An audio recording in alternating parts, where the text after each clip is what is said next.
Hi guys, and welcome to Quiet Voice podcast channel. Tonight we step into a freezing English evening in the 1830s, where the hedgerows glitter with frost and the road is hard beneath the wheels. Have you ever wondered what it felt like to sleep inside a horse caravan, with winter pressing its icy face against the panels, while a tiny stove kept the room glowing like a secret lantern outside? The horse breathes steam into the dark. Inside, brass catches the firelight. Blankets wait in a narrow berth, and every creak sounds strangely comforting. So, before you settle into the story, take a moment to like the video and subscribe. And, as always, tell us in the comments where you are listening from and what your local time is right now, and perhaps it is midnight. Perhaps dawn is already touching your window. Either way, the old road is waiting. Now, dim the lights, and feel yourself standing beside a narrow English lane, in the cold hour when daylight loosens its grip. You hear the caravan before you fully see it, because iron rims speak clearly on frozen ground. The sound is slow, hollow, and patient, like a clock moving across the countryside. Each wheel finds stones hidden under frost, and each stone answers with a small dull knock. The lane bends between dark hedges, where bare twigs lace together against a pewter sky. A thin mist hangs low over the fields, making every gate and tree seem half-remembered. The horse comes first, broad-shouldered and shaggy-coated, with steam rising from its nostrils. Its harness smells of damp leather, metal, sweat, and old road dust. You stand back as it passes close enough for warmth to brush your sleeve. That warmth surprises you. The night is sharp enough to sting, and yet the animal carries a living heat beneath its winter coat. It flicks one ear, as if unimpressed by your wonder. Fair enough. Behind the horse rolls the caravan, small but proud, painted in deep greens and reds. Its curved roof is beaded with frost, especially where the smoke does not reach. A little stovepipe rises from the roof, breathing a faint thread into the evening. The smoke smells of coal, dry wood, and something sweeter, perhaps an apple peel thrown onto embers. You might expect such a wagon to look fragile, but it has the stubborn dignity of an old teapot. This is not a grand country house, with servants and staircases and chilly portraits. It is a travelling shelter, practical, bright, and carefully arranged for hard living. In the 1830s, England is changing quickly, with turnpike roads busy under carts, coaches, drovers, hawkers, and families moving between work. Railways are beginning to alter distance itself, though many people still measure travel by hooves, weather, and aching bones. Progress is arriving, naturally, with mud on its boots. You follow as the caravan draws off the lane toward a patch of rough grass. The ground lies beside a hedge, sheltered from the worst wind, but not from all of it. Nothing is ever completely sheltered in an English winter. A shallow ditch reflects the last grey light, and beyond it a field slopes toward the black trees, somewhere far off. A dog barks once, then decides the matter is not worth pursuing. The driver clicks softly to the horse, and the wagon eases to a stop. For a moment, everything seems to exhale.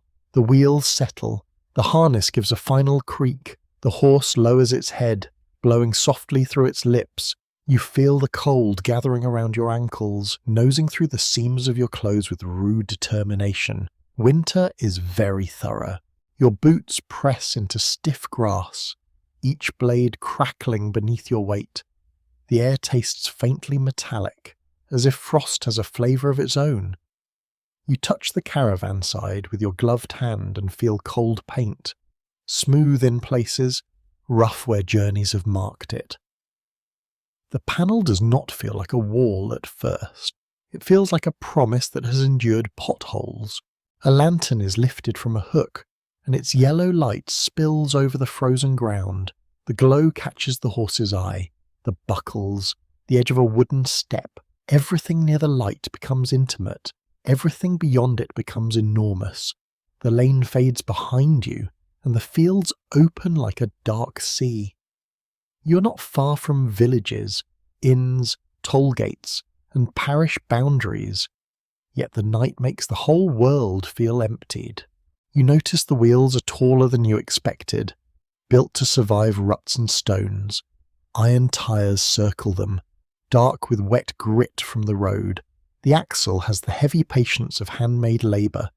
Caravans used by travelling people and showfolk often varied greatly because they were shaped by need, trade, money, and local craft. Some were plain boxes on wheels, some carried ornament like jewellery. Historians still debate how early certain decorated living wagons became common among Romani families in Britain, because written records often ignored the people who knew the answer. That uncertainty hangs quietly in the air, like mist around the hedge. History is not always a well-lit room. Sometimes it is a frozen lane, a few descriptions by outsiders, and lives lived beyond official attention. You feel that gap as you stand beside the caravan. It's not emptiness exactly. It is a reminder to listen gently. The door waits at the rear with a small step beneath it, painted trim curls around the frame. Though the frost has softened its colours, you can see careful pride in those lines, even through travel stains. Someone has wiped the handle recently, because it shines in the lantern light. A little nail beside the door holds a twist of dried herbs, rosemary perhaps, or something meant to keep insects, bad luck, or gloomy thoughts away, sensible on all counts. Before you enter, you turn toward the lane again.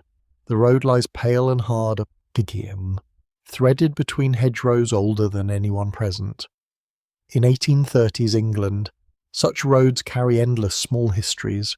Farmers take wool to market, peddlers sell ribbons, pins, spoons and needles, mail coaches run by schedule, while poorer travellers walk beside ditches, hoping boots hold together. A caravan like this moves at the pace of weather, hoof strength and patience. It does not hurry for anyone's pocket watch. The horse stamps, and the sound lands heavy in the cold grass. Its breath clouds around the bridle. A hand moves along its neck, soothing it after the day's pull. The touch is practical, but affectionate too. Travelling depends on animals more deeply than any romantic painting admits. A horse's engine, companion, alarm bell, and sometimes stubborn committee. You do not argue with the committee for long. The wind slips over the field and presses against your face. It carries the smell of damp earth, hedge roots, and distant smoke from cottages. Somewhere nearby, water moves under ice with a muffled trickle. The sound is so small that you only notice it when everyone stops speaking. Silence on the winter road is never empty. It has layers. You step closer to the door, and warmth leaks through the crack beneath it. Not much, only a breath of heated air, but enough to make your cold fingers hopeful. Inside, the stove has already been coaxed alive. You imagine orange light resting on copper, tin, folded blankets, and worn wood polished by hands. The outside world is wide, wet, and indifferent. The inside promises boundaries. 4 walls can feel like kindness. The latch lifts with a soft click. A ribbon of warm air touches your cheek, carrying the scent of smoke, wool, tea leaves, and stored bread. It is not the airy freshness of a rich bedroom. It is denser, closer, more human. You duck slightly, because the doorway demands humility from everyone. Very democratic, this little door. Even pride must bend its neck. Inside, the caravan is smaller than your imagination and warmer than your expectations. Your eyes adjust slowly, moving from firelight to shadow. The ceiling curves above you like the inside of a wooden shell. Along one side, a narrow sleeping place is built into the wall, with folded bedding stacked neatly. Opposite it, Cupboards and shelves are fitted with almost puzzle-like care. Every object seems to have negotiated its exact position. The stove sits near the centre, small and black, with a faint red glow showing through its grate. Heat comes from it in steady waves. Touching your knees first, your hands begin to prickle as feeling returns to your fingers. That prickling is not elegant, but it is welcome. You hold them nearer the warmth and notice soot darkening the stove door. The caravan knows you as fire as a daily visitor. A kettle rests above the heat, not boiling yet, only whispering. Tin cups hang from small hooks, trembling whenever the wind nudges the wagon. A folded cloth lies over a loaf. A wooden spoon sits in a chipped bowl. There is no wasted space, no grand decoration without purpose. Yet beauty keeps appearing anyway. Painted flowers curl along a cupboard edge. A brass knob shines like a tiny moon. A strip of patterned fabric softens a shelf. You sit where you are told, on a low bench beside the wall. The wood feels hard at first, then almost friendly as warmth seeps through your coat. Your shoulders lower without asking permission. Outside, the cold presses against the panels, and the wind sniffs around the roof. Inside, the air is close enough to hear another person breathe. It is intimate in the old sense, without luxury, without privacy, but with shared survival. A curious tidbit sits in the details around you. Some travellers were said to keep cherished china or polished metalware displayed in wagons, not because life was easy, but because display could mean skill, pride, and respectability. Outsiders often misunderstood this completely. They saw brightness and invented nonsense about secret wealth. People do love a dramatic explanation when ordinary dignity is sitting plainly in front of them. You look at the painted panels again, and their colours seem brighter in the stove glow. Red, green, yellow, and cream catch the eye in small bursts. The caravan is shelter, but also identity. It says someone made choices here. Someone wanted beauty while crossing muddy roads and dealing with suspicious toll keepers. Someone thought flowers belonged beside frying pans. Honestly, they were correct. The kettle begins to murmur more firmly. Its lid ticks once, then twice. The sound is tiny, domestic, and hypnotic. Your breath slows as the wagon rocks slightly under a fresh gust. The movement is barely there, but your body notices it. It is like being inside a cradle built by carpenters who expected potholes. Not refined, perhaps, effective, absolutely. You imagine the outside of the wagon now, the lantern swinging gently near the door. Frost is gathering on the step you climbed only moments ago. The horse is being rubbed down, then blanketed, because warmth must be guarded everywhere tonight. In the fields, the grass is whitening. In the ditch, ice thickens at the edges. The stars appear slowly, small and cold above the hedge. Inside, the stove answers with quiet confidence. It cannot heat the whole of England, which is just as well. England has always been a bit much. It only needs to heat this narrow room. Your boots, your fingers. The cup that will soon be filled. That is enough. The lesson feels simple, though people take centuries to learn simple things. Comfort does not always require space. Sometimes it requires attention. You hear a soft thud as something is stowed outside. Then footsteps approach the rear step. The door opens briefly, letting in a blade of cold so sharp that everyone notices. The horse smell comes with it, clean, grassy, and strong. Then the door closes, and the warmth gathers itself again. The caravan seems to forgive the interruption. A cup is placed in your hands. It is warm enough to make your palms ache. Steam rises into your face, smelling of strong tea and maybe a little smoke from the kettle. You breathe it in slowly, Your nose is still cold, and the steam feels like a small mercy. The bench creaks beneath you. The lantern flame leans, straightens, and leans again. Out beyond the wooden paint, the 1830s continue their restless turning. In cities, factories glow and clatter. In Parliament, reforms are argued in rooms warmed better than this one. Across the countryside, enclosure has changed old patterns of land and movement, and poor laws press heavily on those without secure homes. But here, within arm's reach of the stove, history becomes very particular.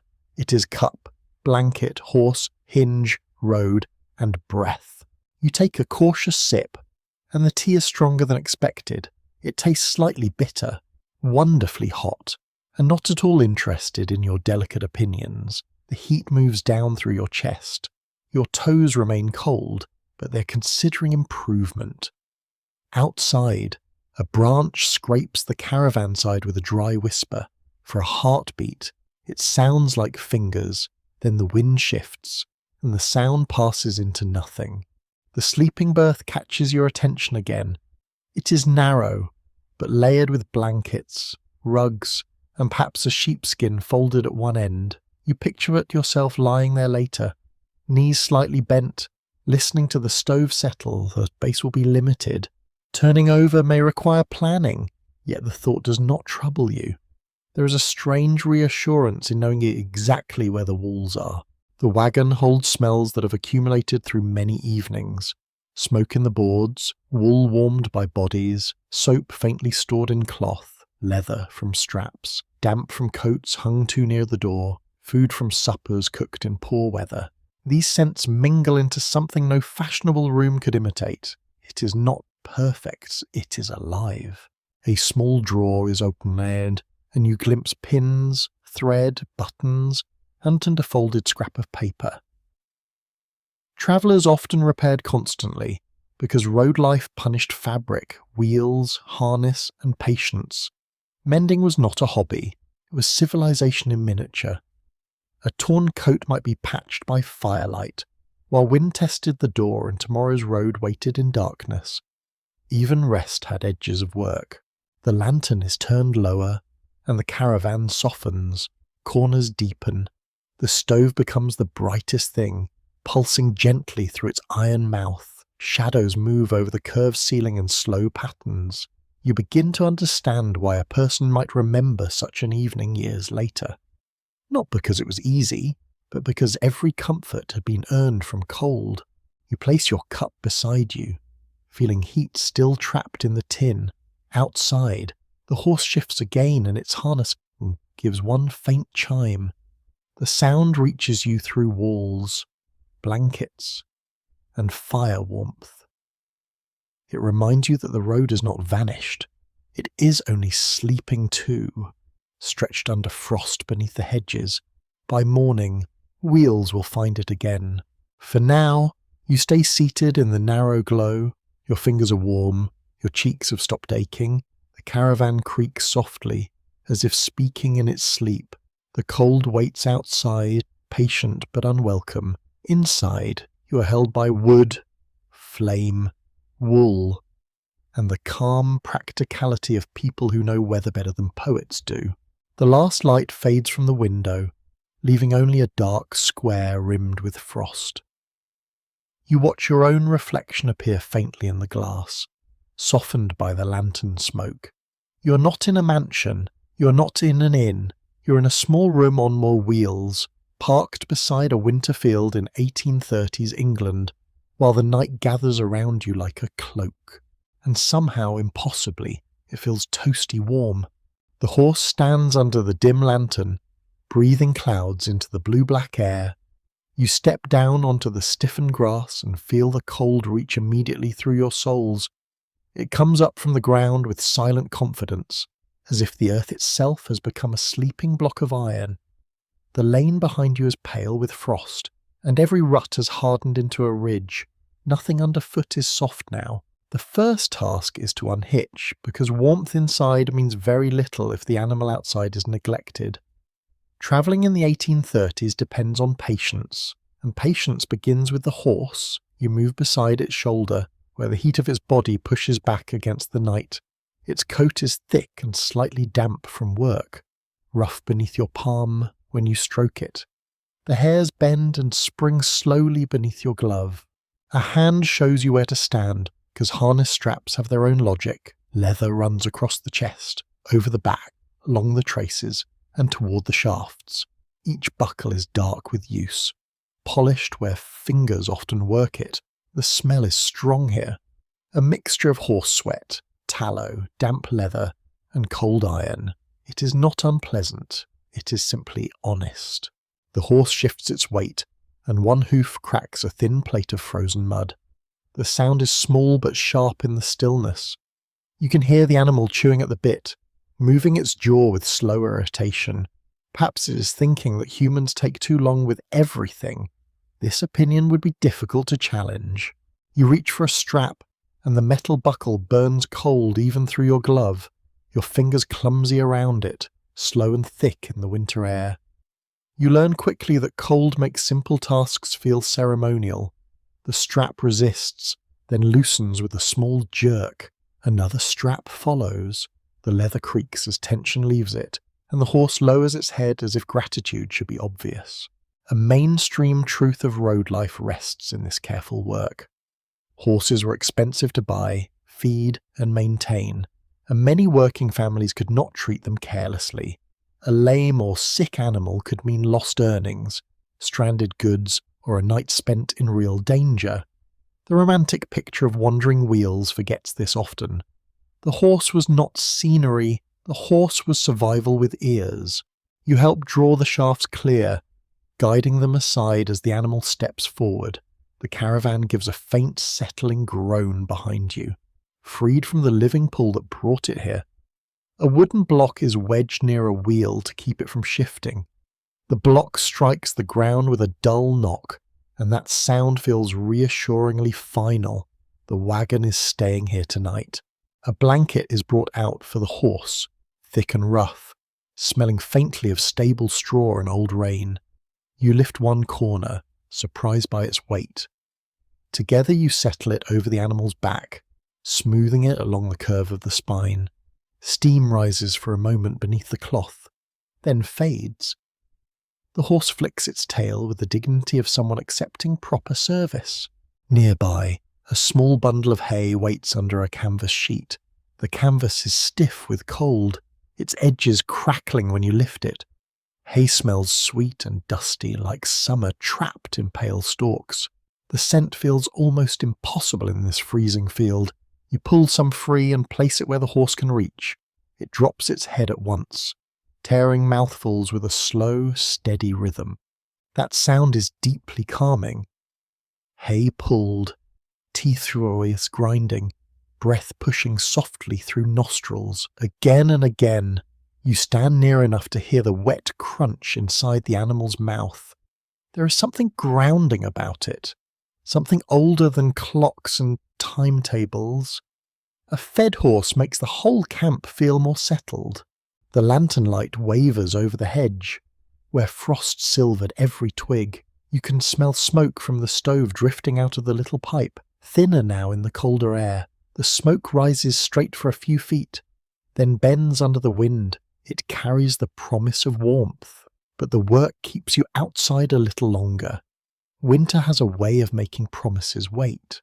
A pail is checked, and a crust of ice is broken from water with the end of a stick. The crack is bright and sudden.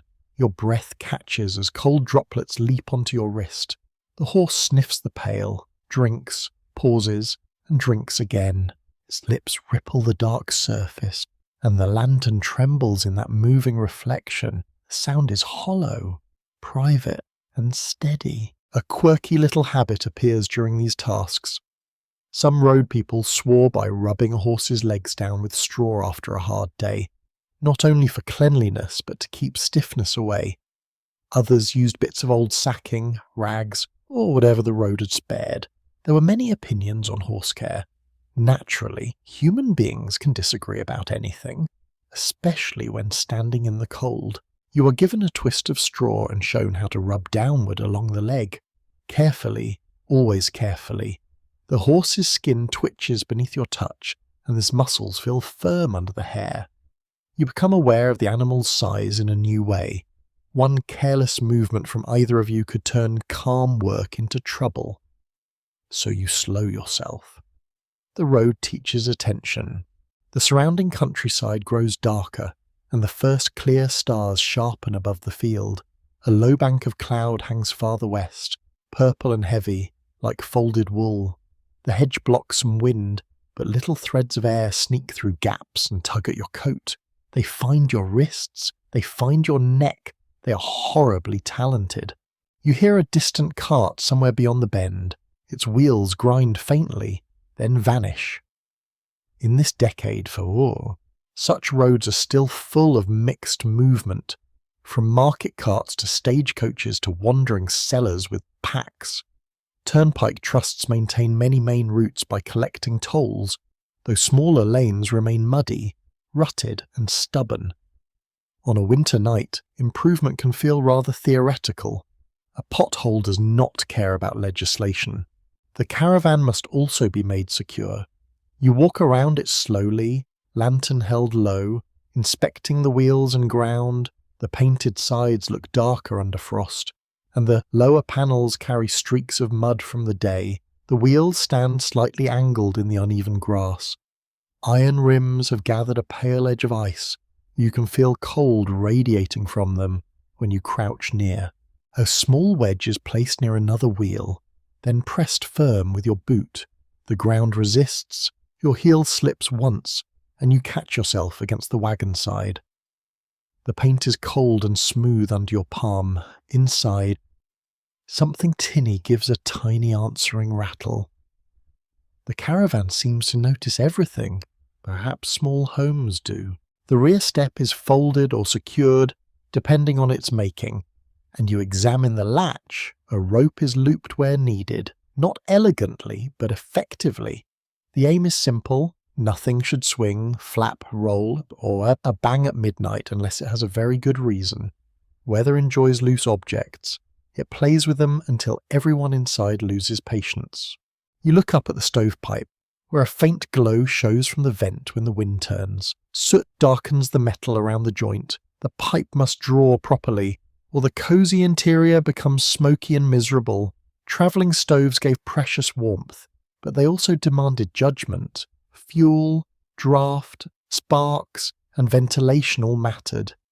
Comfort came with small calculations. Historians still argue whether many early 19th century living wagons were mostly adapted from tradesmen's vans, showmen's wagons, or older rural cart traditions.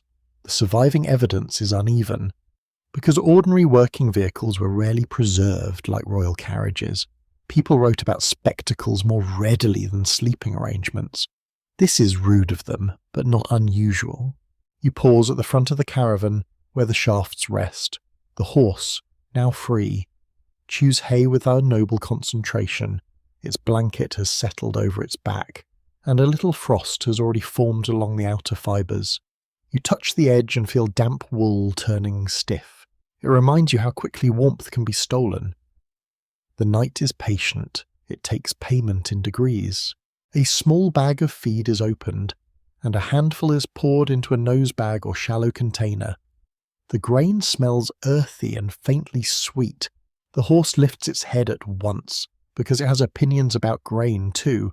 The sound of feeding changes from hay, tearing, to a softer, eager working of lips. You can almost feel the animal's pleasure warming the air. Simple things become grand in winter. The lantern is moved to hang from a peg near the caravan door. Its glass is smudged with soot and fingerprints, and the flame inside trembles gold. Around it, darkness presses close, but not completely. The lit circle includes the horse, the wheel, the step, and your own breath drifting across your chest. Beyond that circle, the hedge becomes a black wall. You hear the soft clink of harness being gathered. Straps are hung where damp will not freeze them solid before morning. Buckles touch and answer each other in little metallic notes. There is method in the arrangement. Though it may look casual to a stranger, the breast collar here, the reins there, the traces kept clear of mud. Morning begins with tonight's tidiness. You help wipe mud from part of the harness with a rag. It is not glamorous work. Very little necessary work is. The rag grows dark quickly, and the leather beneath looks dull but cared for. Your fingers ache from the cold and from gripping. You flex them near the lantern, as if flame seen through glass can warm them by sympathy. It cannot, but hope is charming. A gust passes over the field and makes the caravan rock slightly on its springs. The motion is gentle, almost a nod. From within comes the faint scent of warming tea and coal smoke. Slipping through the door seams, the contrast feels almost unfair. Outside you are a servant of straps, blocks, water, feed, and frozen mud. Inside, a cup waits somewhere, smugly warm. The horse lifts its head and listens toward the lane. You listen too. Nothing comes except the wind moving in dry grass and the distant call of some night bird. The sound thins across the field, then disappears. Animals notice the world before humans do. Humans then pretend they meant to notice. It is one of our traditions. You check the tether, making sure the horse can stand comfortably without wandering into the trouble. A too short rope is cruel. A too long rope is an invitation to elaborate nonsense. The chosen length allows eating, shifting, and resting. The knot is firm but not impossible. You test it once, then again. Your hands move slower now, but more surely. The cold has settled into your coat sleeves, and your cheeks feel tight. Yet the work has warmed your back and shoulders. You're not comfortable exactly, but you are awake in every sense, and the field smells stronger near the hedge, damp and rooty where leaves have rotted under frost. A hidden patch of earth releases a dark mineral scent when your boot breaks it. The world is sleeping, but not dead. At the caravan's side, a small exterior box is opened. Inside are odds and ends that must stay near at hand: a brush, a coil of cord is a spare peg, perhaps a short-handled hammer. Such objects look ordinary, but each one prevents some future misery. Road life rewards people who keep small tools close. It punishes those who trust luck too much. Luck is unreliable staff. You tuck the cord back into place, and the lid closes with a wooden clap. A patch of frost falls from the edge and scatters over your boot. The tiny crystals catch lantern light for one instant, then vanish into the grass. You feel the moment pass through you gently. Nothing dramatic happens. That is part of its beauty. Now the horse stands settled, the caravan steadied, the harness cared for, and the night accepted. You take one last look around the stopping place. The lane curves away into darkness. The field spreads white under the stars. The hedge murmurs as the wind combs through it. The horse lowers its head again and chews, utterly committed to hay. Your body turns naturally toward the door. Warmth touches your face before you even climb the step. The smell from inside has deepened. Smoke and tea and old wool folded together. Behind you, frost thickens on the grass, and the world outside grows more silver by the minute. You lift the latch, careful not to let the door bang in the quiet. The caravan receives you with a sigh of heated air. Your shoulders loosen as the door closes against the cold. Outside, the horse breathes steadily beneath its blanket. Inside, the stove holds its small kingdom of fire. You have helped earn this warmth. Strap by strap, block by block, patient task by patient task. That makes it feel richer than luxury. You sit near the glow and let your fingers uncurl. The sounds outside remain close, but softened by wood and wool. A hoof shifts, a buckle chimes. Wind rubs along the curved roof and moves on. The cold has not been defeated. Exactly. It has only been kept politely beyond the threshold. For tonight, that is enough. You lower yourself fully into the caravan and let your eyes settle into the amber gloom. The world inside is no larger than a modest cupboard by genteel standards, yet it holds the confidence of a place that knows exactly what it is doing. The curved roof bends low overhead, smooth and darkened by smoke where years of fires have left their soft fingerprints. Every board seems close enough to touch. Every surface has a purpose. The first feeling is warmth against your knees, then your hands, then your face. It does not arrive evenly, because the stove rules this little room like a tiny iron monarch. Near the fire, the air is toasty and dry. Near the door, a colder draught waits with very poor manners. You notice the difference whenever you move your foot. Comfort here has borders like a small country. A narrow bench runs along one wall, polished by clothing, elbows, and countless pauses. You sit on it and feel the grain beneath the blanket laid over the wood. It is not soft in the luxurious sense, but it is thoughtfully softened. Beneath the bench, a shallow storage space is hidden behind a little sliding panel. The panel sticks at first, then gives with a wooden sigh. Inside are folded cloths, spare stockings, and a small wrap parcel. The parcel smells faintly of dried lavender, though the scent is tired and dusty now. A little bundle of herbs rests nearby, tied with thread and tucked into the corner. People use such things for scent, for insects, and sometimes for hope. Hope, as usual, fits wherever there is room. You smile at the thought of a caravan carrying not just tools and bedding, but tiny defences against gloom. Across from you, shelves climb the wall in narrow tiers. Each shelf has a raised lip to stop objects from leaping to the floor during travel. Tin plates lean in a row, dull silver in the lamplight. A cup hangs from a hook. A small covered jar sits wedged between folded cloth and a wooden box. You understand at once that nothing here is merely placed.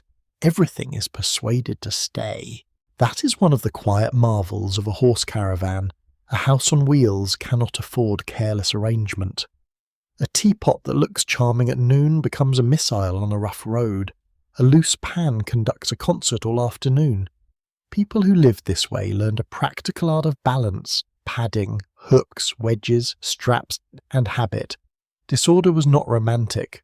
It was noisy. You lean closer to a cupboard door painted with small flowers. The petals are simple, perhaps roses, perhaps just cheerful inventions. The colours glow softly, red and cream against green, warmed by the stove. Fine painted wagons became especially associated with travelling showmen and later with Romani Vardos, though the timing and styles varied widely. In the early 19th century, many living arrangements remained plainer than nostalgic pictures suggest. Reality is always less obedient than postcards. Still, the beauty here matters. It is not wasted decoration. It turns a cramped shelter into a room with dignity. The paintwork tells you someone cared how the eye rested at night. Someone wanted colour while rain beat on the roof and winter roads froze hard in a settled cottage. Flowers might grow outside the window. Here, they bloom on cupboard doors because the road takes the garden away. You touch the painted wood with one finger. It feels slightly uneven, where brushstrokes have dried into ridges. The chill from outside does not reach this spot strongly. The board holds a mild warmth from the room, and that warmth makes the painted flowers feel almost alive. A gust passes over the roof, and the hanging cup sways once. The hook holds it firmly, a modest triumph. The sleeping berth is built across the rear, raised from the floor and fitted snugly into the wagon's shape. It is narrow, but the bedding is layered with intelligence. Straw ticking may lie beneath, with wool blankets and rough-woven covers above. A folded shawl rests at the head, ready to become pillow, scarf, or emergency kindness. The berth looks small until you imagine it in a snowstorm. Then it looks miraculous. You press your palm into the bedding and feel it yield slowly. The mattress is not cloud-like. It has lumps, history, and a few opinions, yet it holds warmth well, especially where blankets overlap. Wool has the great virtue of taking human heat seriously. You tuck your hand under the top layer for a moment and find a pocket of stored warmth. It feels intimate, almost secret. A mainstream fact of the period sits quietly in this bed. Many poor and working people in 1830s England slept in shared, crowded, or makeshift spaces, whether in cottages, lodging houses, barns, or moving shelters. Privacy was often a luxury, not a default condition. A narrow caravan berth may seem cramped to modern habits, but it could offer security, dryness, and control. Those were no small gifts. Near the berth, a little curtain hangs from a cord. The fabric is faded, with a pattern blurred by washing and smoke. It can divide sleeping from sitting, or hide stored belongings from a casual glance. You lift the edge and smell wool, dust, and a ghost of soap. The cloth is slightly rough against your fingertips. It has been mended in 2 places with thread of a different colour.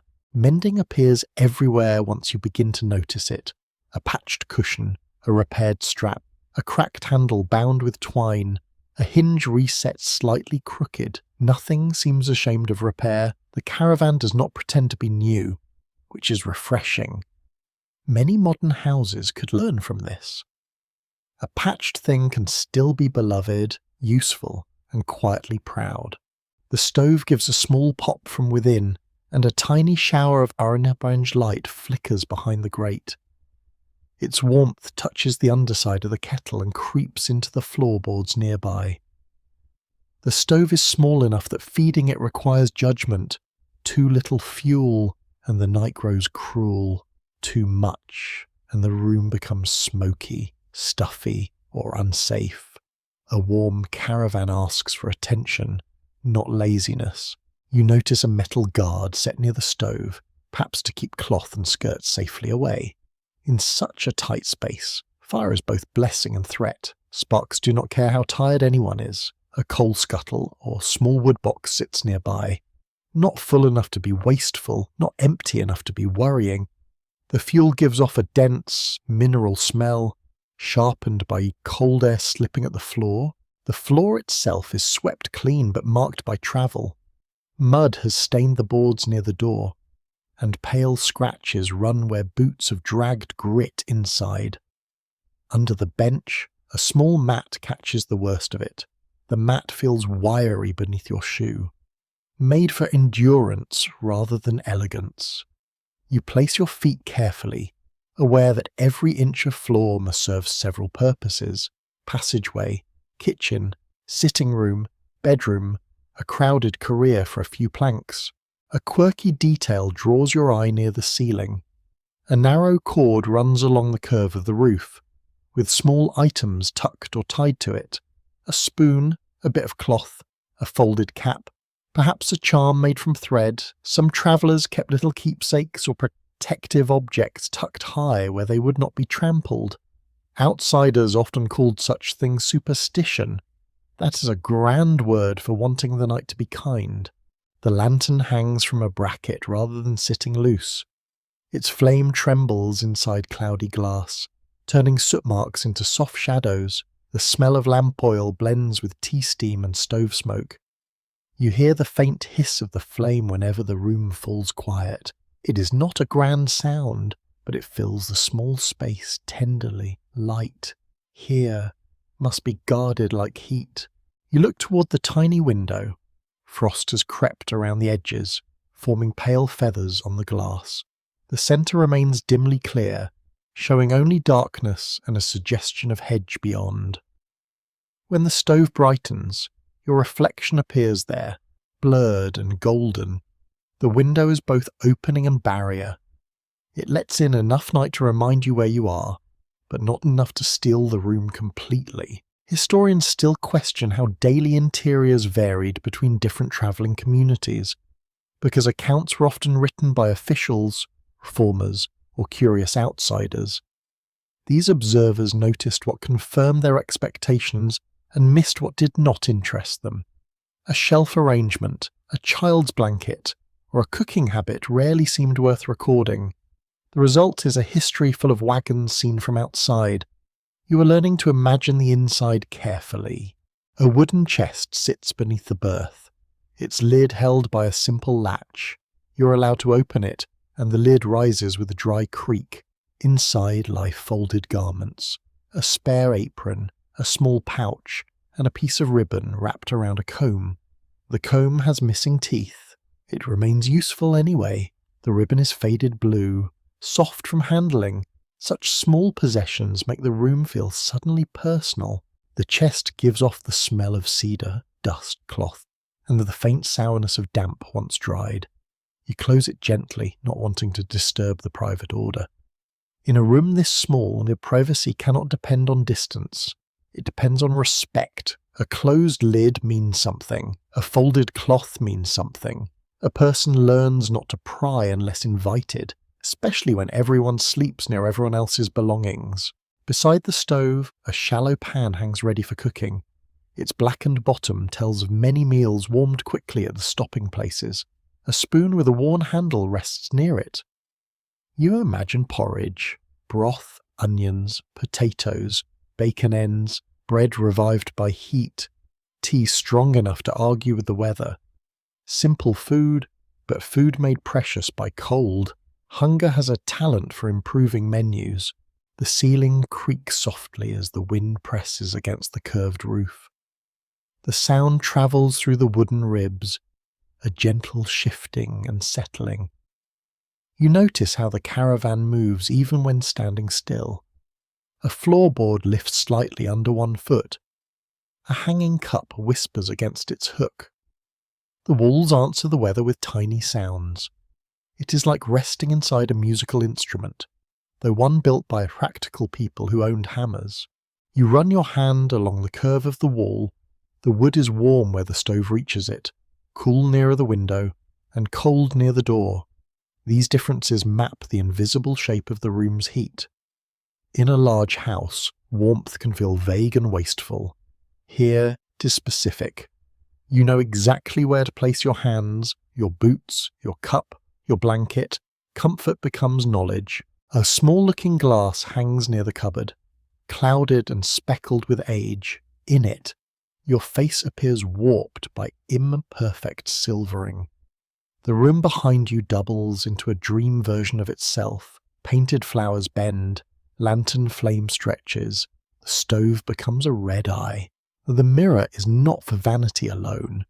It helps with shaving, hair, washing, and presenting oneself decently in a world quick to judge road people. Respectability mattered fiercely. In early Victorian England, appearance could decide whether a traveller was treated as a customer, a nuisance, or a threat. Clean clothing, polished metal, a swept step, and orderly goods could become quiet arguments for dignity. Of course, not every passerby listened. Prejudice has always had selective hearing. Still, the caravan interior makes its case with polish, care, and arrangement. You notice a shallow basin tucked under a shelf, with a folded cloth beside it. Washing in winter requires bravery and strategy. Water chills quickly, towels dry slowly, yet cleanliness remains part of the rhythm.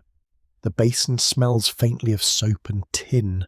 You imagine cold water poured sparingly, hands rubbed fast, breath rising in the cramped air. Even a small wash could feel like civilization reclaimed. The kettle begins to tremble more actively now. Its lid taps in delicate, irregular beats. Steam thickens and curls toward the ceiling, where it disappears into the warmer shadows. The stove gives the room a dry heat, but the kettle softens it. Your nose catches tannin, metal, smoke, and damp wool. Outside is frost. Inside is breath made visible, then invisible again. You shift on the bench and discover another clever feature. The seat lifts slightly, revealing yet more storage beneath. A rolled blanket fits there, along with a bundle of tools wrapped in cloth. The tools are compact, carefully chosen, and probably indispensable. A small hammer, an awl, spare nails, perhaps a file. Travelling home must repair itself as it goes. Settled houses may call a tradesman. Road homes carry their own answers. A little book or folded pamphlet rests on a shelf. its pages swollen by damp. Not everyone on the road read fluently, and literacy varied greatly by class, family, and opportunity. Yet printed matter circulated widely through chapbooks, ballads, almanacs, religious tracts, and cheap papers. A single worn booklet could carry songs, warnings, jokes, or prayers. Paper travelled too, tucked between blankets and spoons. You do not open it. Instead, you look at how it rests beside the cup and jar, and the placement feels casual, but it reveals a world beyond the wagon. Markets, fairs, churchyards, inns, smithies, toll houses, and village greens all leave traces here. The caravan gathers the road into itself. Mud on the floor, smoke in the roof, news in a pamphlet, herbs in a corner, frost at the window. A moving room becomes an archive. The door gives a tiny shiver as wind brushes past it. You can see a strip of cloth tucked near the lower edge to block the draft. Practical genius often looks like old fabric pushed into a gap. There is no shame in it. The cloth works. Your ankles are grateful. A person does not need polished theories when cold air is crawling under the door. You lean back carefully, feeling the wall close behind your shoulders. The smallness of the space no longer feels restrictive. It feels gathered. The stove, shelves, bedding, tools, food, light, and patched cloth all form a single thought. Stay warm, stay ready, stay moving. When morning comes, that thought fills the wagon more completely than furniture could. The room glows in layers now, firelight low and red, lantern light high and gold, frostlight faint and blue at the window. Your hands rest around a warm cup, and the tin presses heat into your palms. The caravan creaks, the kettle whispers, the horse shifts outside with a muffled stamp. You breathe in smoke, wool, tea, and winter held at bay by boards. For a while, you simply sit and learn the shape of shelter. Not shelter as a grand idea, but shelter as a hook placed where a cup will not fall. Shelter as a blanket folded within reach. Shelter as a stove watched carefully. Shelter as painted flowers blooming in lamplight while frost feathers the glass. In this little home on wheels, coziness is not decoration. It is engineering with a warm heart. The pan is set over the stove with a careful little scrape of iron. You hear the sound clearly in the close room, because the caravan makes every small action important. A spoon taps the rim of a bowl, a knife touches the board, the kettle sighs with steam, and the little window holds its blue rim of frost. Outside, the winter night sharpens itself against the countryside. Inside, supper begins with almost ceremonial simplicity. You sit on the bench and watch hands move through the work. A cloth is folded back from a loaf, revealing bread with a tough crust and a pale, dense middle. It has travelled through the day wrapped against damp, and it smells faintly sour, yeasty, and smoky. The first slice takes effort. The knife works back and forth with a quiet rasp, and crumbs scatter across the board like tiny flakes of dry snow. A small onion appears, brown-skinned and stubborn. Its papery outer layer crackles between cold fingers. When it is cut, the smell rises sharp and homely, filling the caravan with a sudden brightness. Into the pan goes a little dripping of fat, saved carefully for just this kind of evening. It melts slowly at first, then wakes with a soft hiss. The onion follows, and the air changes completely. There it is. Supper has announced itself. The smell thickens as onion sweetens in the fat. It mingles with coal smoke, lamp oil, damp wool, and the faint grassy scent carried in from the horse's blanket. No grand kitchen in a country house could produce this exact comfort. Grand kitchens have staff and space, which is lovely, of course, but they often lack the thrilling drama of not hitting your elbow on the cupboard every 3 minutes. A few potatoes are brought from a sack beneath the bench. They are small, dirty, and cold enough to make your palms flinch. You rub them with a rough cloth rather than waste too much water. The skins give off an earthy smell, dark and mineral, as if the field has followed them indoors. They are sliced thin, because thin slices cook faster and fuel is not to be squandered. The knife moves steadily, tapping the board in a soft rhythm. One slice slips, and someone catches it before it falls. In a space this small, nothing escapes judgment. You grin quietly, though you do not make a fuss. The potato joins the pan with the onion, and the hiss grows louder. Steam rises, carrying the smell of starch, sweetness, and hot iron. Your stomach notices. It has been waiting politely, more or less. A mainstream historical truth rests in this simple meal.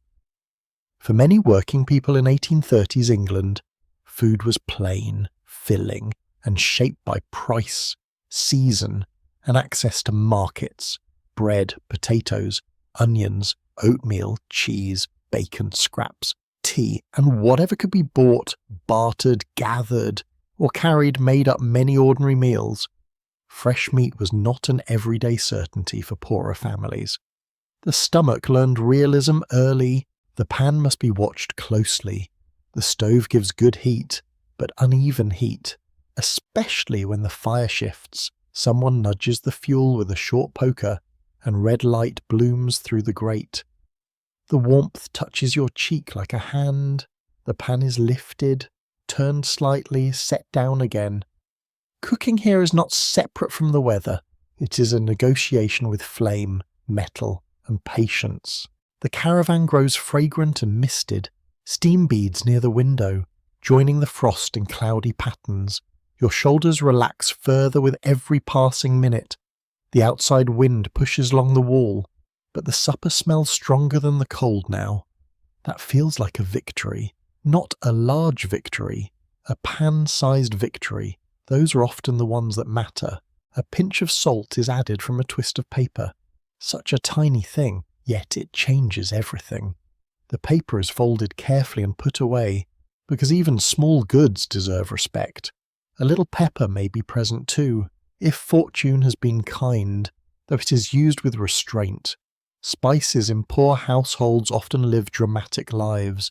They were bought in tiny measures, stretched nobly, and mourned when gone. You are given a task, simple enough for cold hands. Hold the tin plate near the stove so it loses its chill. You do as instructed, feeling faintly ridiculous and deeply useful. The plate grows warm against your fingertips.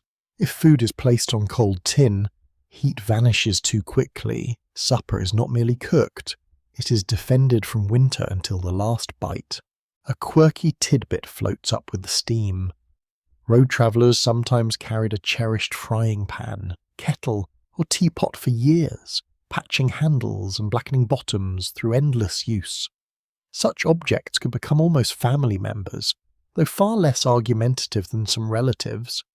A pan might travel through fairs, lanes, births, losses, quarrels, bargains, and weather. If iron could gossip, history books would be completely unmanageable. A scrap of bacon or ham is added, not much, but enough to scent the room deeply. It curls in the pan, edges browning, fat shining in little pools. The smell is rich and salty, and you feel the whole caravan respond. Conversation softens for a moment. Hunger makes everyone attentive. Even the lantern flame seems to lean closer, though that is probably poor ventilation and not enthusiasm. The bread is set near the stove to warm, not too close. A careless moment would toast one side into stubborn leather. You turn the pieces when asked, and the crust warms under your fingers. It gives off a more generous scent now, fuller and sweeter. Bread revived by heat feels like proof that second chances are real. A slightly stale loaf becomes kind again. Outside, the horse shifts and gives a low breath. The sound comes through the walls as a soft reminder of the living world beyond supper. A hoof presses into frozen grass. A buckle answers faintly. Then the steady chewing resumes. The caravan holds both sounds at once, the pan inside and the animal outside. Domestic life here is never separated from travel. It is harness and hunger, blanket and bread. The meal is served without ceremony, which somehow makes it feel more ceremonial. Potatoes, onion, and bacon bits slide onto the warm tin plates. The portions are not extravagant, but they are hot, and heat is its own luxury tonight. A cup of tea is poured, dark and strong, with steam twisting around your face. The cup warms your knuckles before it warms your throat. You hold it carefully, because spilling anything here would be both wasteful and embarrassing. You take the first bite and feel heat rush across your tongue. The potatoes soft at the edges, firmer at the centre, carrying salt, onion sweetness, and smoky fat. It tastes better than it has any right to taste. Cold, work, and confinement have seasoned it beyond the reach of polite dining rooms. You chew slowly, the tin plate clicks faintly against your spoon. The bench creaks under a shifting knee. This is not feast food, it is better. The stove brightens whenever the door of its grate is opened.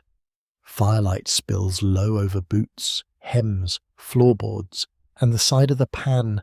Shadows deepen behind the shelves. The little painted flowers on the cupboard seem to glow from within. You notice how supper rearranges the room.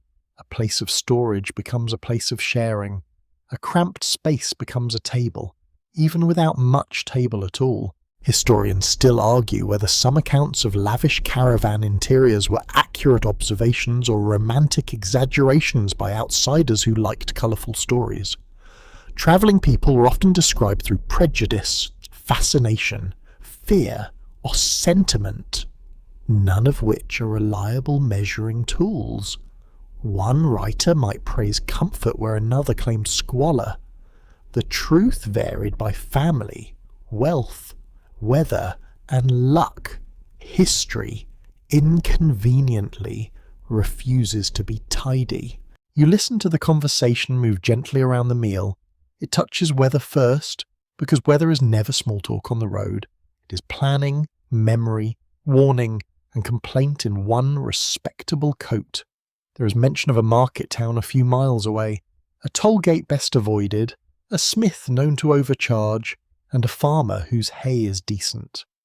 These facts matter more than grand opinions. They decide the shape of tomorrow's comfort. A gust strikes the caravan, and the lantern rocks on its bracket.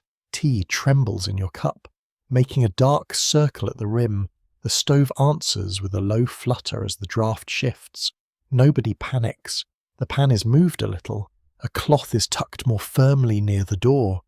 Someone mutters that the wind has found its voice. It is not a compliment. You feel the cold trying to enter through every seam.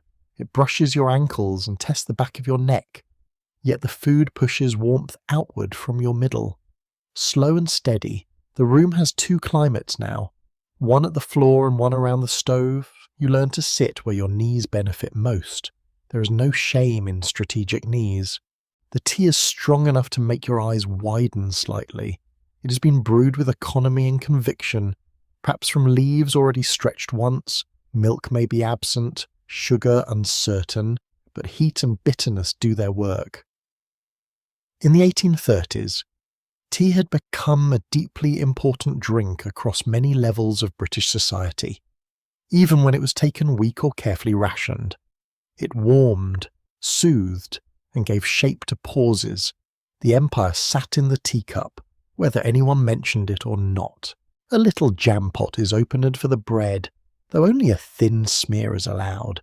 It smells of dark fruit and sugar, preserved from warmer months. The taste is sudden and bright after salt and smoke. You spread it carefully, making it reach farther than seems possible. People who live with limits become artists of spreading. There should be medals for this, but naturally there are not. The room grows quieter as eating continues. Spoon sounds slow, bread tears softly. The horse breathes outside. Wind moves along the wagon roof with a dry rushing sound, then thins into silence. You notice your own posture changing. Shoulders lowered, feet tucked closer, cup held against your chest. Supper has made a small nest inside you. Warmth is no longer just around you. It is within.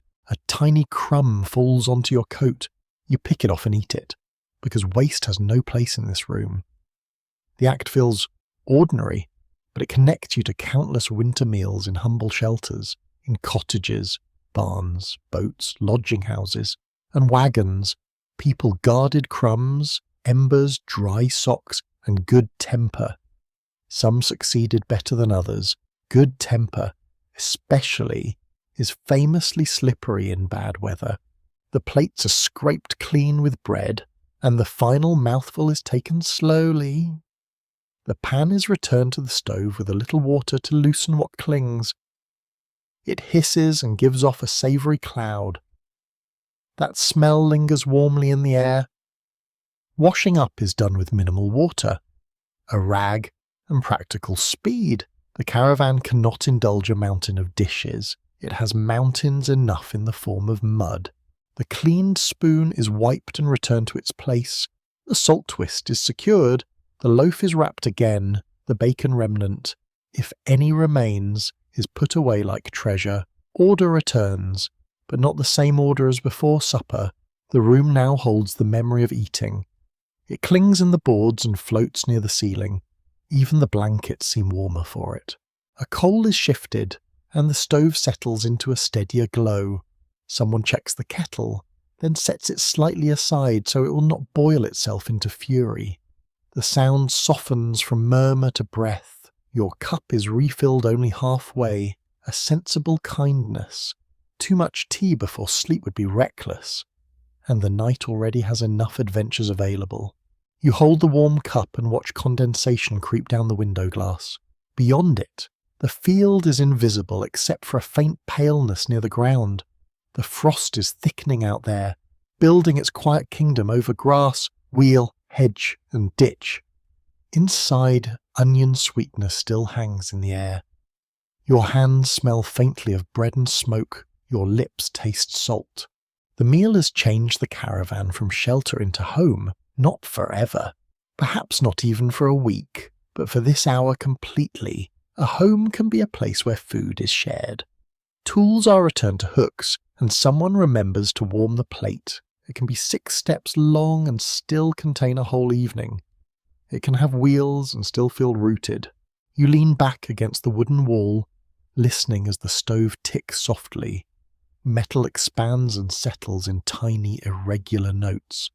The sound mingles with the slow breathing outside, the occasional nudge of wind, and the gentle clink of a cup being set down. Nothing grand happens. Nobody announces comfort. It simply gathers, spoon by spoon, ember by ember, until the cold seems far less important than the warm taste of supper in your chest.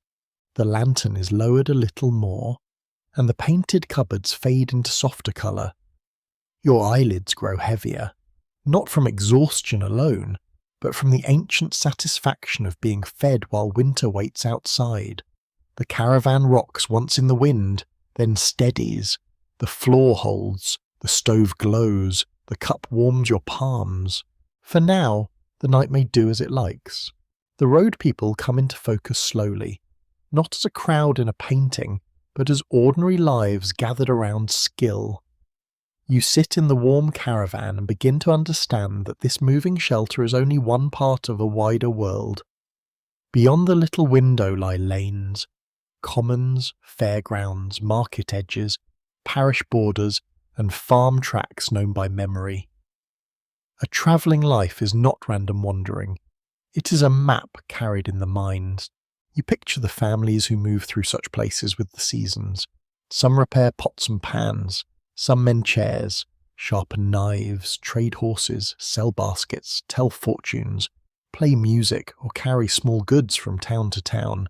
Some work at fairs, handling booths, animals, games, ropes, lamps, and painted signs. Others take harvest labour when farms need hands. The road offers freedom, yes, but also demands endless usefulness. A person must bring something to the next stopping place. The word traveller can hide many different histories. In 1830s England, Romany communities, Irish travellers, Scottish travellers, Chauffeur-meliers, hawkers, tinkers, and other mobile workers were often lumped together by outsiders. That lumping was convenient for officials, but not accurate for human beings. Languages, customs, livelihoods, and family identities could differ greatly. The road joined people in movement, but movement did not make everyone the same.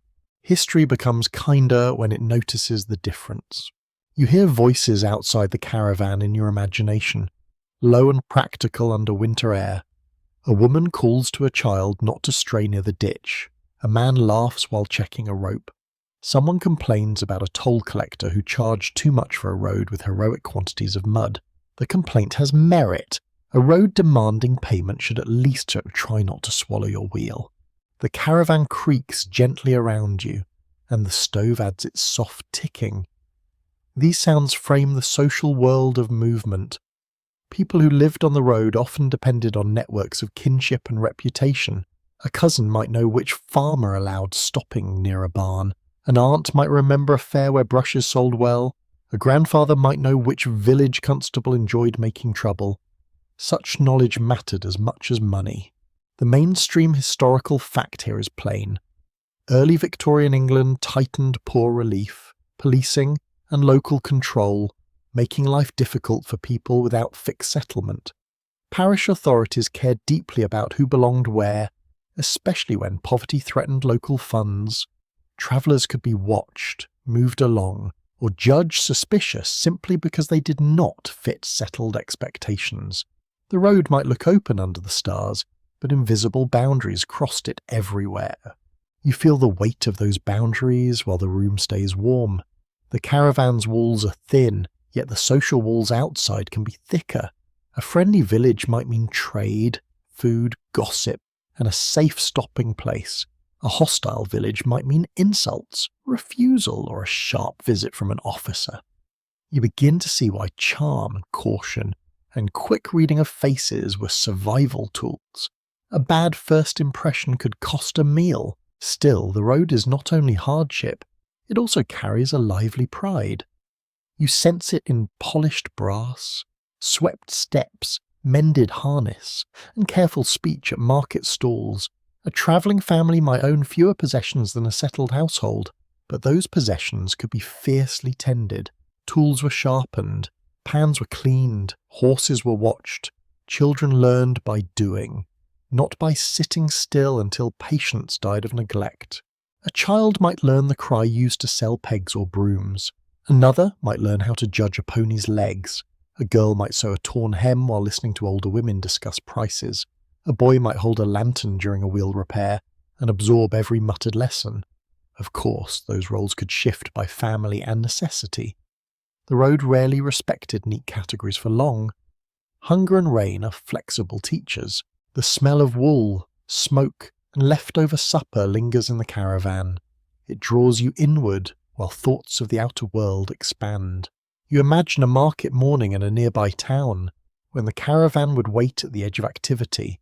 Farmers in heavy coats, shopkeepers at doors, dogs underfoot, children staring too openly. A travelling seller spreads goods on a cloth and reads the crowd. Who has coins, who only wants entertainment, who is likely to haggle as if born for the sport. Haggling itself becomes a kind of performance. A basket is praised, dismissed, praised again, then bought for a price both sides pretend to dislike. A horse trader watches a buyer's eyes more than his words. A mender of pans knows how to show skill without seeming desperate. Road people often lived by reading small signals. One glance could reveal curiosity, contempt, fear, or opportunity. Settled people read books. Travellers read faces, weather, hoof marks, and gate chains. A quirky tidbit follows from that skill. Some travelling sellers developed distinctive calls that could be recognised from far down a lane. A cry for chairs to mend, knives to grind, or pots to repair might become almost musical. Shaped by region and trade, children in villages would know the sound and run to doorways. Adults would pretend not to be interested, then fetch broken things anyway, Human dignity often performs a small play before admitting it needs a saucepan fixed. Inside the caravan, a cup is set down with a muted clink.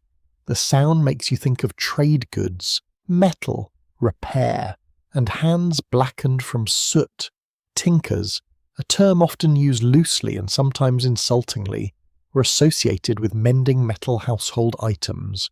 The work required skill, heat, solder, patching, and a good eye for weakness. A poor repair would be remembered, so would a good one. Reputation travelled faster than wheels. You notice how easily outsiders turned useful work into suspicion. A stranger arrives, handles goods, talks to women at doors, sees the yard, hears village gossip, then leaves again, to settled minds. This could feel unsettling. To the traveller, it was business. The same movement that spread news and services also provoked fear.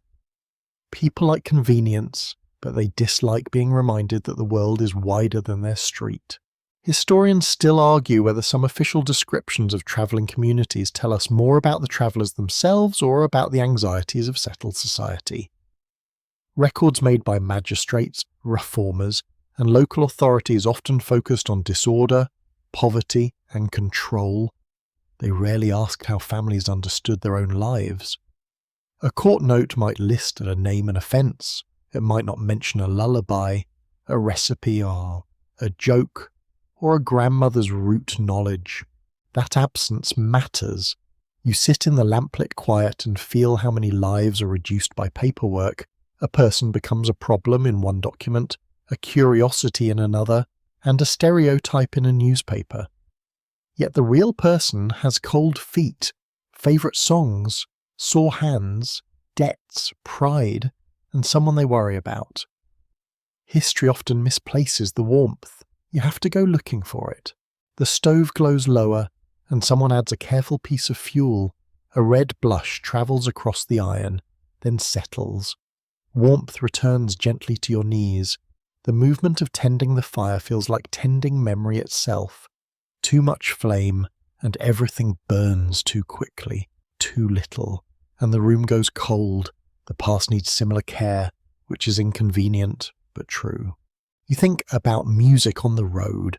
A fiddle case may rest under a berth. A whistle might be tucked into a coat. Songs move easily where furniture cannot. In fairs and village edges, music could earn coins, draw a crowd, or soften an evening. Some tunes cross between Romani, Irish, rural English, and popular street tradition, changing as they travelled. Music is shameless that way. It borrows a hat and returns wearing a new coat.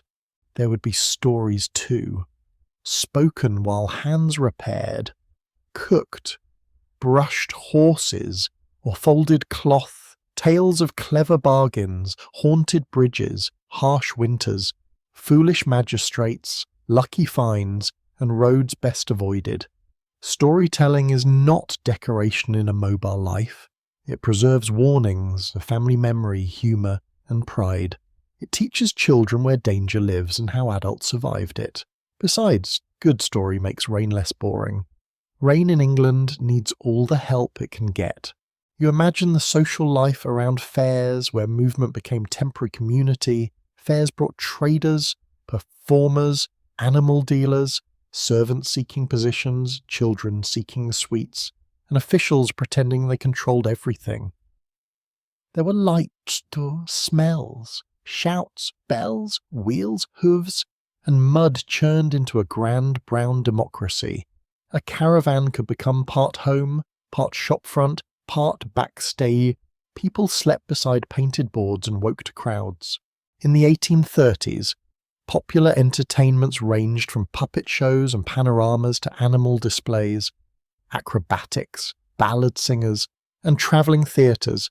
Some were respectable, some were considered improper by people who enjoyed being disapproving as a hobby. Show families learned to assemble wonder from canvas, paint, rope, lanterns, and nerve. Their wagons carried scenes, costumes, tools, benches, and dreams folded into awkward shapes. Sleep often happened next to tomorrow's spectacle. Yet even showy life had quiet tasks. Socks still needed drying, children still needed feeding, wheels still needed grease, horses still required water. It is tempting to imagine travelling life as pure adventure, because adventure looks charming from a safe chair. The real road contained repetition, maintenance, and waiting, much like settled life, except the roof might move and the mud had fresh ambitions every morning. The Caravan's interior offers clues to that balance. Beauty sits beside utility. Painted trim surrounds shelves that stop plates from falling. Warm blankets hide stored tools. A kettle serves tea, washing, cooking, and comfort. Nothing is only one thing. The people of the road learn to use space, time, and objects with layered intelligence. Waste was not merely careless, it could become dangerous. You hear a soft murmur outside, perhaps another traveller calling near a neighbouring cart, perhaps only the wind shaping itself into speech. The sound encourages thoughts of community. Families often travel together, or met along known routes. Though loneliness still found space between wheels, kinship could provide protection, work partnerships, marriage ties, childcare, and news. It could also provide arguments. Humanity remains humanity, even with better painted cupboards. A travelling woman might manage money, food, trade, children, cleanliness, and social negotiation with formidable skill. Outsiders often underestimated such labour because it did not happen behind a fixed front door. The same woman could sell small goods, mend clothes, cook over a difficult fire, soothe a horse, and decide whether a stopping place felt unsafe. If anyone called that simple, they were welcome to try it in Sleat. A travelling man might repair, trade, drive, bargain, perform, or take seasonal work depending on family and opportunity. He might know smiths, farmers, innkeepers, and back lanes across several counties. His hands could carry traces of metal, rope, tar, leather, and earth. Work was rarely neat. One week might involve chair mending, another might involve harvesting, another might involve moving on because welcome had cooled. You feel the room's warmth as a social achievement now. It is not only fire and boards, it is knowledge inherited, adapted, and practiced under pressure. Someone learned where to buy fuel cheaply, someone knew how to pack bedding dry, someone knew which road avoided the worst hill, someone remembered that a friendly field last year might not be friendly this year. The warmth around you is made of decisions. The night outside remains cold, but your imagination fills it with routes. North toward market towns, south toward winter work, east toward flat fen roads where wind runs without manners, west toward hills that tire horses and test axles. Across England, people move under suspicion, necessity, curiosity, and courage. They carry songs, tools, debts, babies, jokes, grudges, and kettles. Very few histories fit neatly in a parish register. A final thought rests gently in the glow. The people of the road were neither fairy tale wanderers nor simple victims of hardship.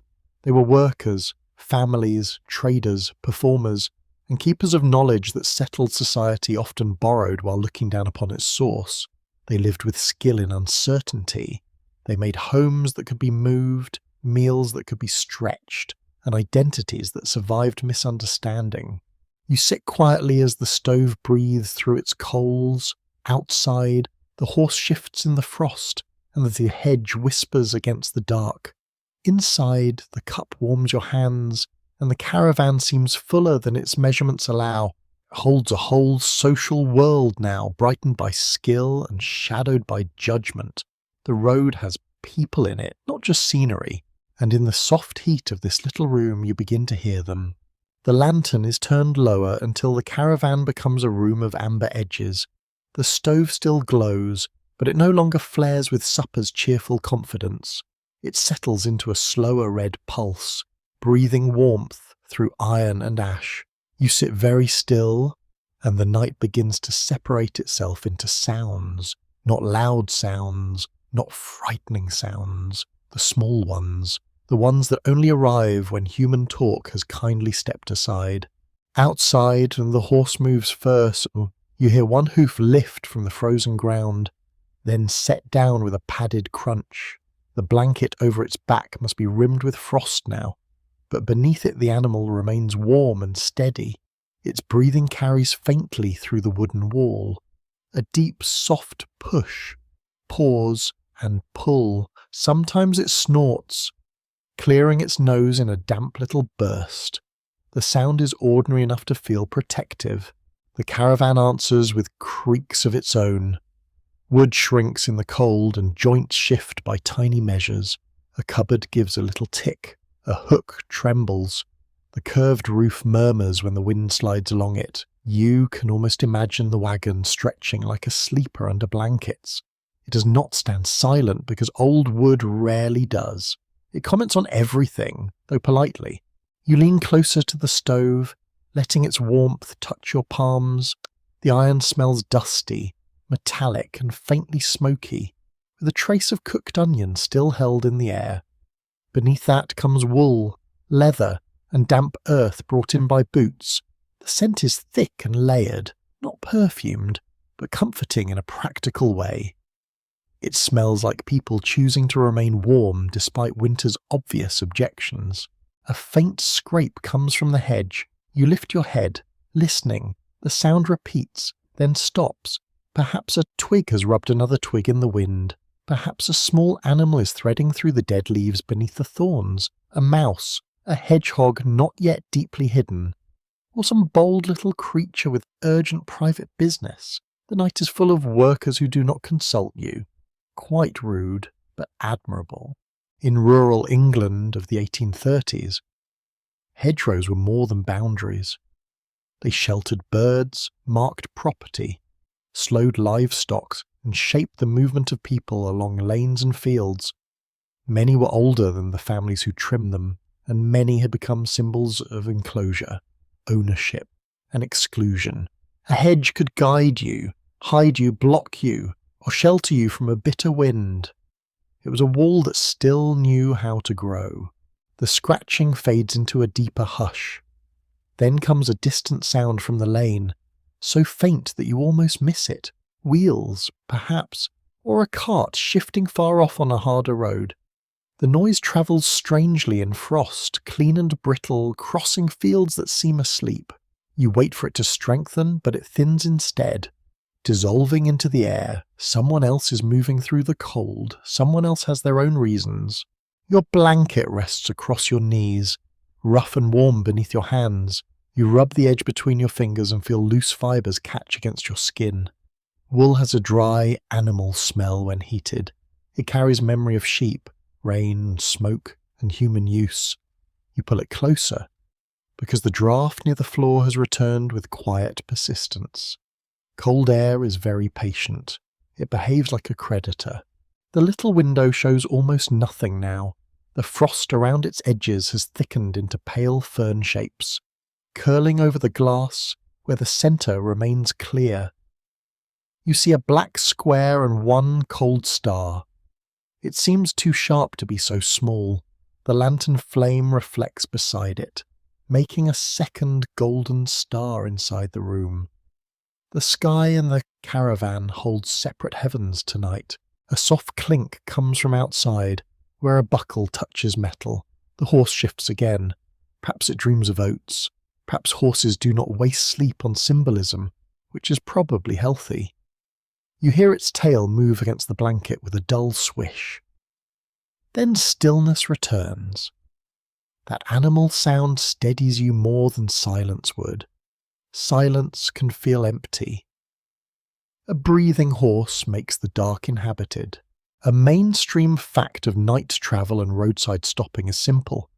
Many roads were not safely lit, and rural darkness could be profound away from towns, inns, and toll houses. Travellers relied on lanterns, moonlight, familiar routes, and the company of animals or companions.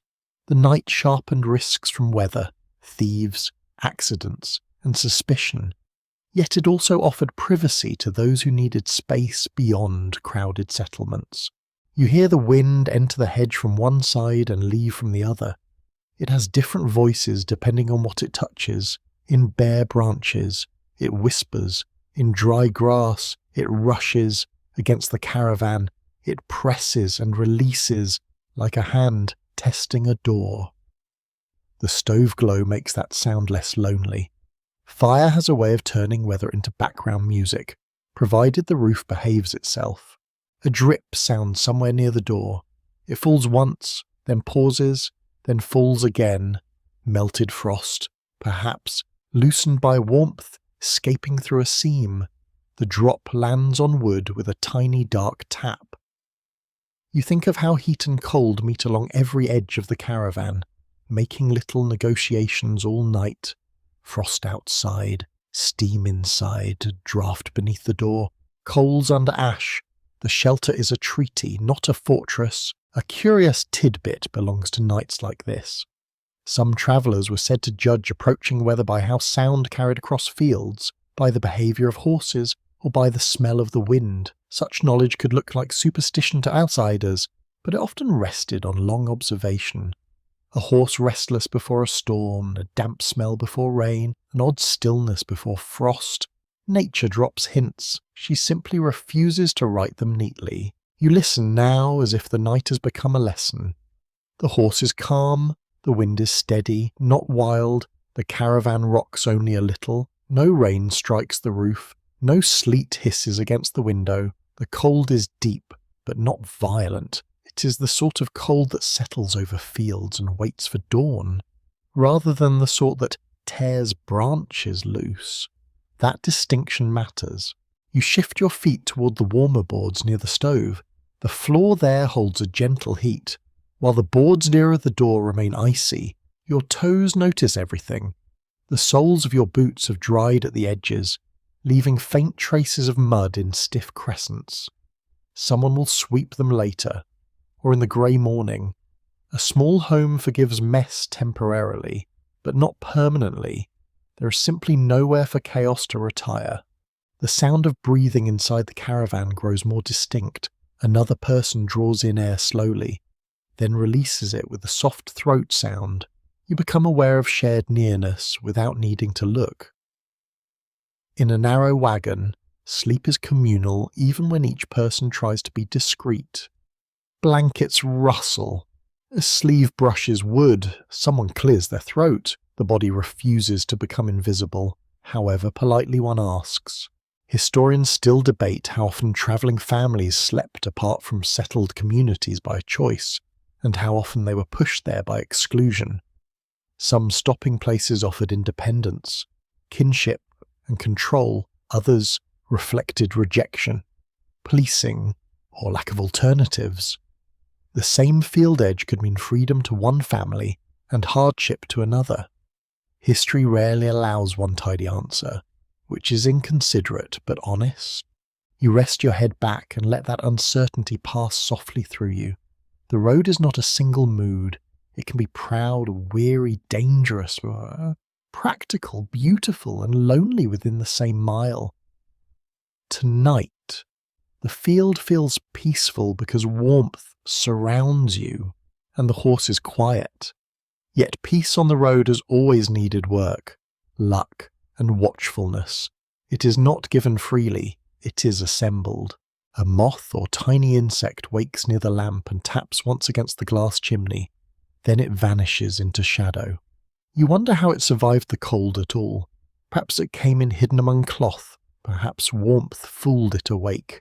The lantern flame trembles in response, then steadies. Even the smallest life seems dramatic inside a room this quiet. The stove settles with a soft collapse of ash. A coal shifts inward, and the red glow dims, then brightens along one edge. You hear the slight crackle of fuel surrendering itself to heat. That sound has soothed people for centuries. It says the night is being answered.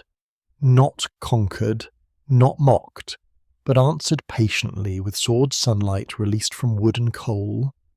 A rather poetic arrangement for something that blackens your fingers. The air near the roof has grown warmer than the air near your boots. You feel it when you stand slightly to adjust the blanket. Heat gathers above like an invisible cushion, while your ankles remain in the disputed territories. You sit again and tuck the blanket beneath your calves. The fabric scratches your stocking, but the warmth is worth the complaint. Comfort often arrives wearing rough clothing. Outside, something drops from a branch. A clump of frost or a small twig lands in the grass with a brittle patter. The horse snorts once, annoyed but not alarmed. You hold still, and the caravan holds still with you. Then the animal resumes its slow breathing. The moment passes without becoming a story. Not every sound at night deserves a legend, though the mind is always eager to provide one. You think of travellers sleeping near woods, commons, quarries, fairgrounds, and field margins. Each place would have its own night music, owls in one parish, watermills in another, distant bells near a town, fox cries along a hedge, rain on canvas near a fair, a smithy's last hammer stroke fading after dark. The road did not offer silence, it offered variety, which is almost better if one is well wrapped. The caravan's walls soften those sounds without erasing them. That is one of its most intimate charms. You are not sealed away like a lord behind thick stone. You are near the weather, near the animal, near the hedge, near the road. The outside world is present, but filtered. It reaches you as murmur, tap, creak, breath, and distant wheel. You remain connected without freezing for the privilege. The lantern is lowered another notch. Shadows become gentler. The painted cupboard flowers lose their colours and become shapes. The tin cups no longer shine, but they remember the light faintly. Your hands rest under the blanket now, warm and heavy. The room's edges blur in a way that invites sleep. Not sleep yet, perhaps, but its slower cousin, the drifting state where sounds become softer and thoughts loosen. A far church bell rings, or perhaps you imagine one. The note is thin and delayed by distance. It may come from a village hidden beyond the fields, where cottages cluster around a tower and people sleep beneath heavier roofs. Parish bells mark time, worship, alarm, and community, but their sound also travelled into places where parish belonging was uncertain. The bell could comfort some listeners and remind others they were outside the settled circle. You listen until the final vibration disappears, then only the caravan remains. Stove tick, wood creak, horse breath, wind at roof, cloth rustle, your own heart, steady underwool. The soundscape is simple, but it fills the room completely. You begin to understand how bedtime on the road could be both vulnerable and strangely rich. There is no thick wall between you and the world, but there is also no dull emptiness. You shift the cup away from the bench edge. Because half-sleep and tinware are not reliable companions, the cup lands softly on the shelf and steadied by its raised lip, a sensible little lip. You admire it more than furniture usually deserves. The caravan is full of such modest wisdom, the kind that prevents trouble without demanding applause. Humans rarely celebrate the shelf that saves the cup. This seems unfair. The cold deepens outside. You feel it not as a shock, but as pressure. It presses against roof, wheels, door, and window, seeking thin places. The stove continues its slow reply. Your blanket holds the warmth your body has made. The horse holds its own warmth beneath wool. Every living thing here is conserving something. Heat, energy, breath, patience. Winter teaches economy without asking permission. The final sounds of the waking evening fade.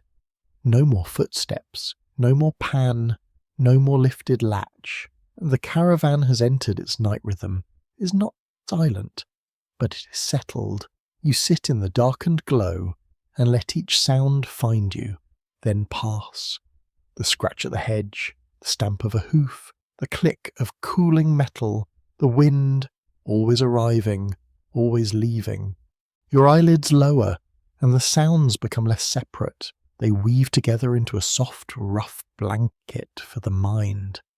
The horse breathes, the fire ticks, The boards answer the frost. Somewhere outside, the lane lies pale under stars, and somewhere beyond it another wheel may be turning through the cold.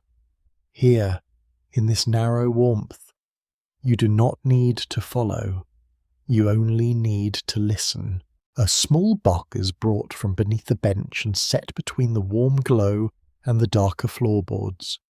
Its corners are worn round by travel, and its latch has a clever bend where someone repaired it without replacing the whole piece. You lean forward as the lid opens. The cell rises first: dry wood, iron filings, old cloth, candle grease, and a faint medicinal sharpness from some wrapped herb or salve. It is the scent of usefulness stored in miniature. Inside are the little things that keep a travelling life moving.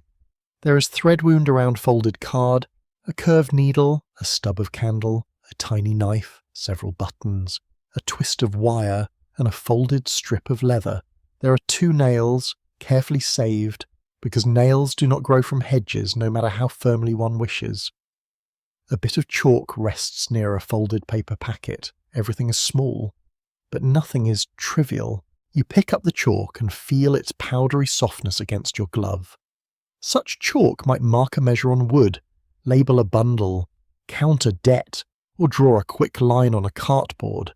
The curved needle could repair thick cloth or harness stitching. The wire could mend a hanging hook, bind a cracked handle, or rescue a kettle lid from disgrace. The box is not clutter, it is strategy with hinges. The stove burns low and steady, while the objects gleam in uneven light. You hear the wind outside rub along the caravan side, and the box seems to answer with the faint clink of tools. Travelling trades often depended on portable skill, not large workshops. A person might carry the means to mend a chair, sharpen a blade, patch tin, sew cloth, or charm coins from a cautious customer. A settled shop had walls, the road had hands. A mainstream historical fact sits among these tools. In the early 19th century, itinerant workers served rural communities by bringing repairs and goods to people who might not travel often to larger towns. Knives dulled, pots cracked, chairs broke, pans leaked, baskets split, and households needed small services regularly. Travellers filled those gaps. They were often mistrusted while also being useful, which is a very human contradiction. You notice a leather strop curled beside the box. It feels smooth on one side and rougher on the other, darkened by years of use. A blade drawn across it would gain a keener edge, somewhere in a village yard. A travelling grinder might set a wheel spinning with a foot treadle or hand crank. Sparks brief as peterflies. Children would gather too close. Adults would tell them to stand back, then stand nearly as close themselves. Another item rests in the box, a little packet of horsehair tied with thread. It may be for mending a brush, strengthening a line, or some craft that uses what the road provides. Horsehair was practical stuff, used in upholstery, fishing lines, sieves, brushes, and many small repairs. It has a slippery stiffness between your fingers. The horse outside, unknowingly generous, contributes even in loose strands. This seems very noble of Iowitz. You are shown a half-finished peg, shaved smooth from a small piece of wood. It lies beside a short knife with a handle polished by use. Wooden pegs, skewers, clothes props, and simple household items could be made and sold by people who knew timber well. The piece is plain, but its smoothness pleases the hand. Not all craft needs ornament. Sometimes good shape is beauty enough. A quirky tidbit rises from this little peg. Some travelling sellers were known by the goods they cried through lanes, and nicknames could attach to families or individuals through trade. A person might be remembered as the chair mender, the peg woman, the grinder, or the brush seller long after their actual name had been ignored by record keepers. History can be oddly rude about names. It remembers the saucepan and forgets the person. From another shelf comes a bundle wrapped in faded cloth. When opened, it reveals bright ribbons, bone buttons, pins stuck into paper, and a few cheap trinkets that catch lantern light. These are small goods for selling or swapping, light enough to carry and tempting enough to slow a passer-by. A village girl might admire a ribbon while claiming she only came to look. Looking, naturally, is the first stage of bargaining. The ribbons feel cool and slick between your fingers. Their colours are dimmed by the lamplight, but red and blue still glow softly. Buttons made of bone or shell look pale as little moons. Pins are precious in a world of mending, fastening, and making do. You realise how many household needs are small enough to vanish from grand history, yet constant enough to shape daily life. A pin can be a tiny civilization. The caravan itself seems to approve of such smallness. Every nail, hook, pocket, loop, and folded cloth participates in survival. You hear the stove settle and smell warm iron rising again. Outside, frost hardens, but inside the air is full of trades. Woodwork, sewing, metal repair, horse handling, selling, reading faces, choosing routes, telling stories. The roadworker's skill set is not narrow. It is almost suspiciously broad. A tale begins softly beside the stove, not performed loudly, but offered as one might add fuel to fire. It concerns a foolish farmer, a clever mayor, and a bargain that went exactly as the farmer deserved. The details are delivered with calm relish. You listen as the mayor refuses to be judged by the wrong buyer and reveals hidden spirit at the proper moment. The farmer loses money, pride, and possibly a hat. Justice can be economical. Horse trading had a reputation for cleverness, risk, and deception, sometimes fairly and sometimes unfairly. Buyers examined teeth, legs, wind, coat, gait, and temper. While sellers tried to present the animal at its best, knowledge mattered intensely, so did suspicion. A good horse could change a family's fortunes, and a bad purchase could cripple work for months. No wonder horse stories became moral lessons wearing hooves. You hear a soft laugh at the farmer's downfall. It is not cruel laughter, just pleased recognition that pride has tripped again. Stories like this are not idle. They teach caution, celebrate wit, and preserve group memory. They also make winter evenings more bearable. A cold night with no story is simply bad planning. The bundle of goods is folded away, and another curiosity appears. It is a small charm, perhaps no more than a thread knot, a pierced coin, or scrap of metal kept for luck. You do not ask too many questions. Some objects are meant to be seen but not explained. They sit between habit, belief, memory, and protection. Outsiders often mock charms while carrying their own respectable versions in pockets, churches, and medicine cabinets. Humans are wonderfully inconsistent. Historians continue to dispute how much outsider writing about traveller folklore reflects genuine beliefs, and how much it reflects fantasy projected onto mobile communities. Writers loved mysterious customs, especially when the people described had little power to correct them in print. Some traditions were real, some distorted, and some invented entirely for eager readers. This makes the subject delicate. You must hold it gently, like a cup near the edge of a shelf. The lantern flame leans, and shadows stretch across the open box. You see how easily practical life and story blend here. A needle has a use, but also a history of who used it. A ribbon has a price, but also a hope that someone will find it pretty. A charm has uncertain power, but real comfort. A knife cuts wood, bread, cord, and perhaps silence when placed on a table. Objects gather meanings as they travel. The conversation turns toward fairs, those great noisy islands in the rural year. Hiss. You imagine the scene in winter memory, though many fairs thrived in warmer months. Canvas booths rise near a market square or field. Lamps swing, music fights with shouting, horses toss their heads. Sweet smells of gingerbread mingle with manure, smoke, spilled ale, and damp wool.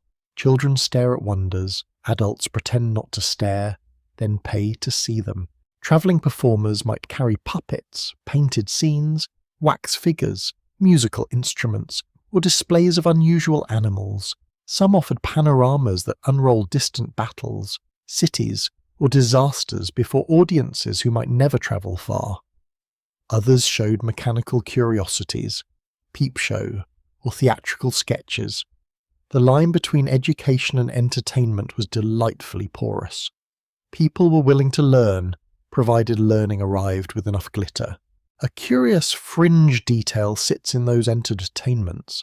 Some travelling shows advertised marvels described in wildly exaggerated language, like enormous sea creatures, foreign giants, learned pigs, or mechanical wonders that were rather less wondrous in daylight.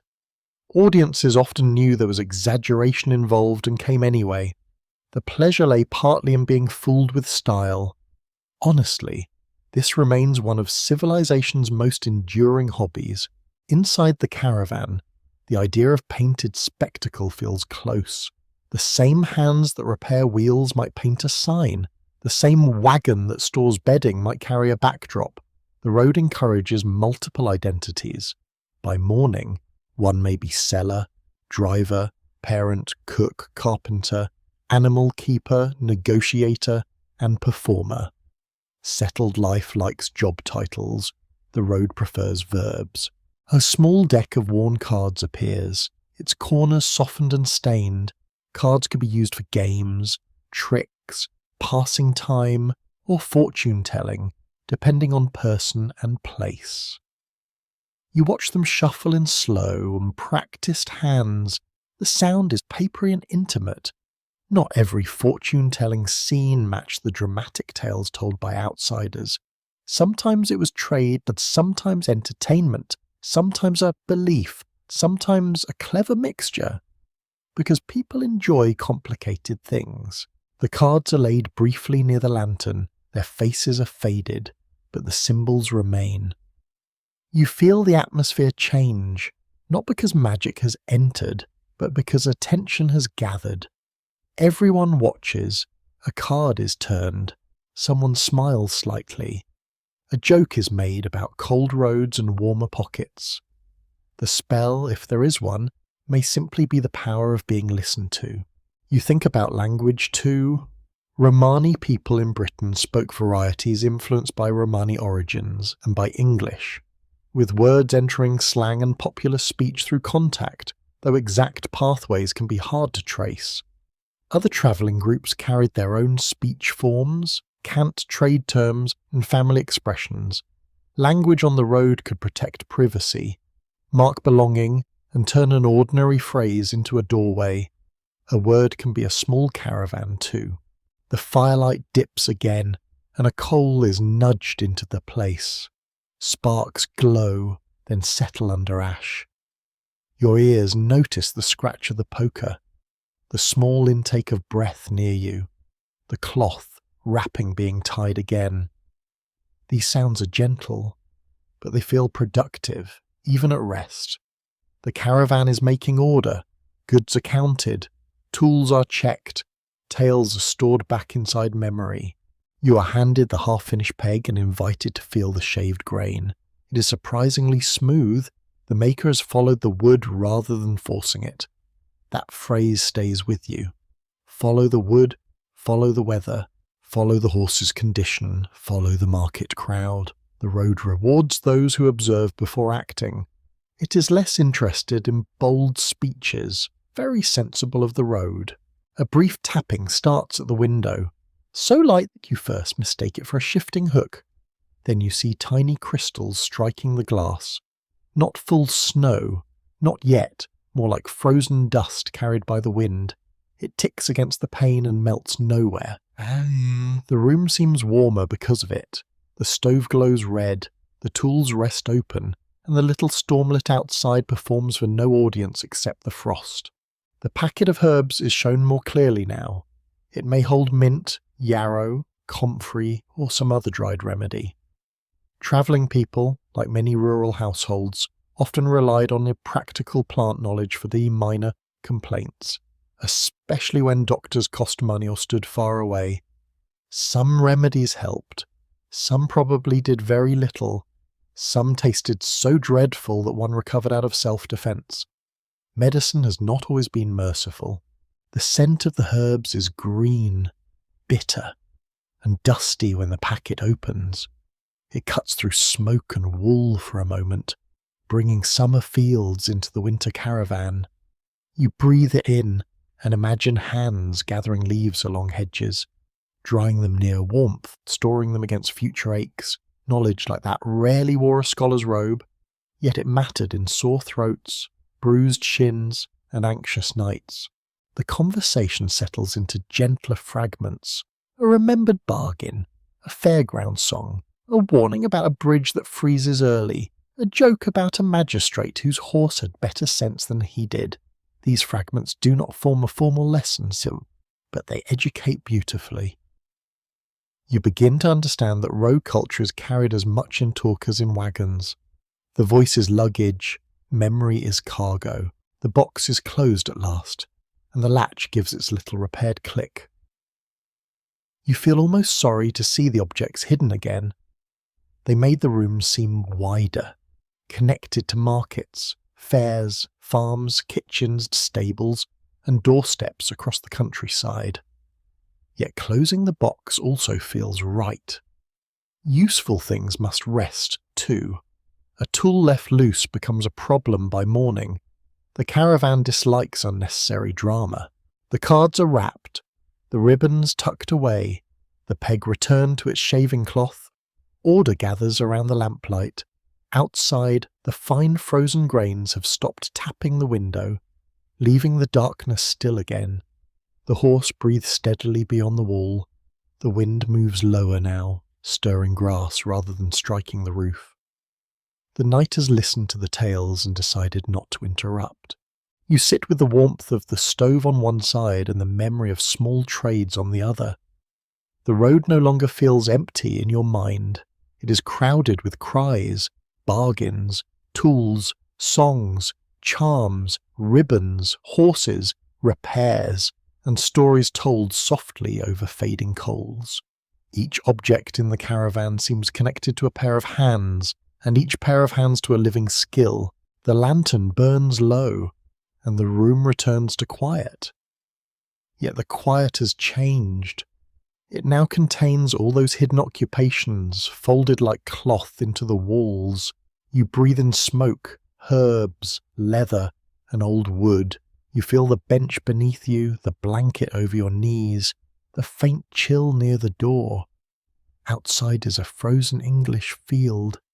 Inside is a travelling workshop, shopfront, memory chest, and fireside all at once.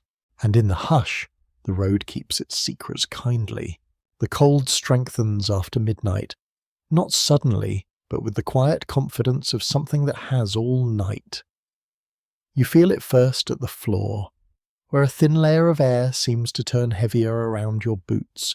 The stove still glows, and your blanket still holds warmth. Yet winter presses closer to the caravan walls.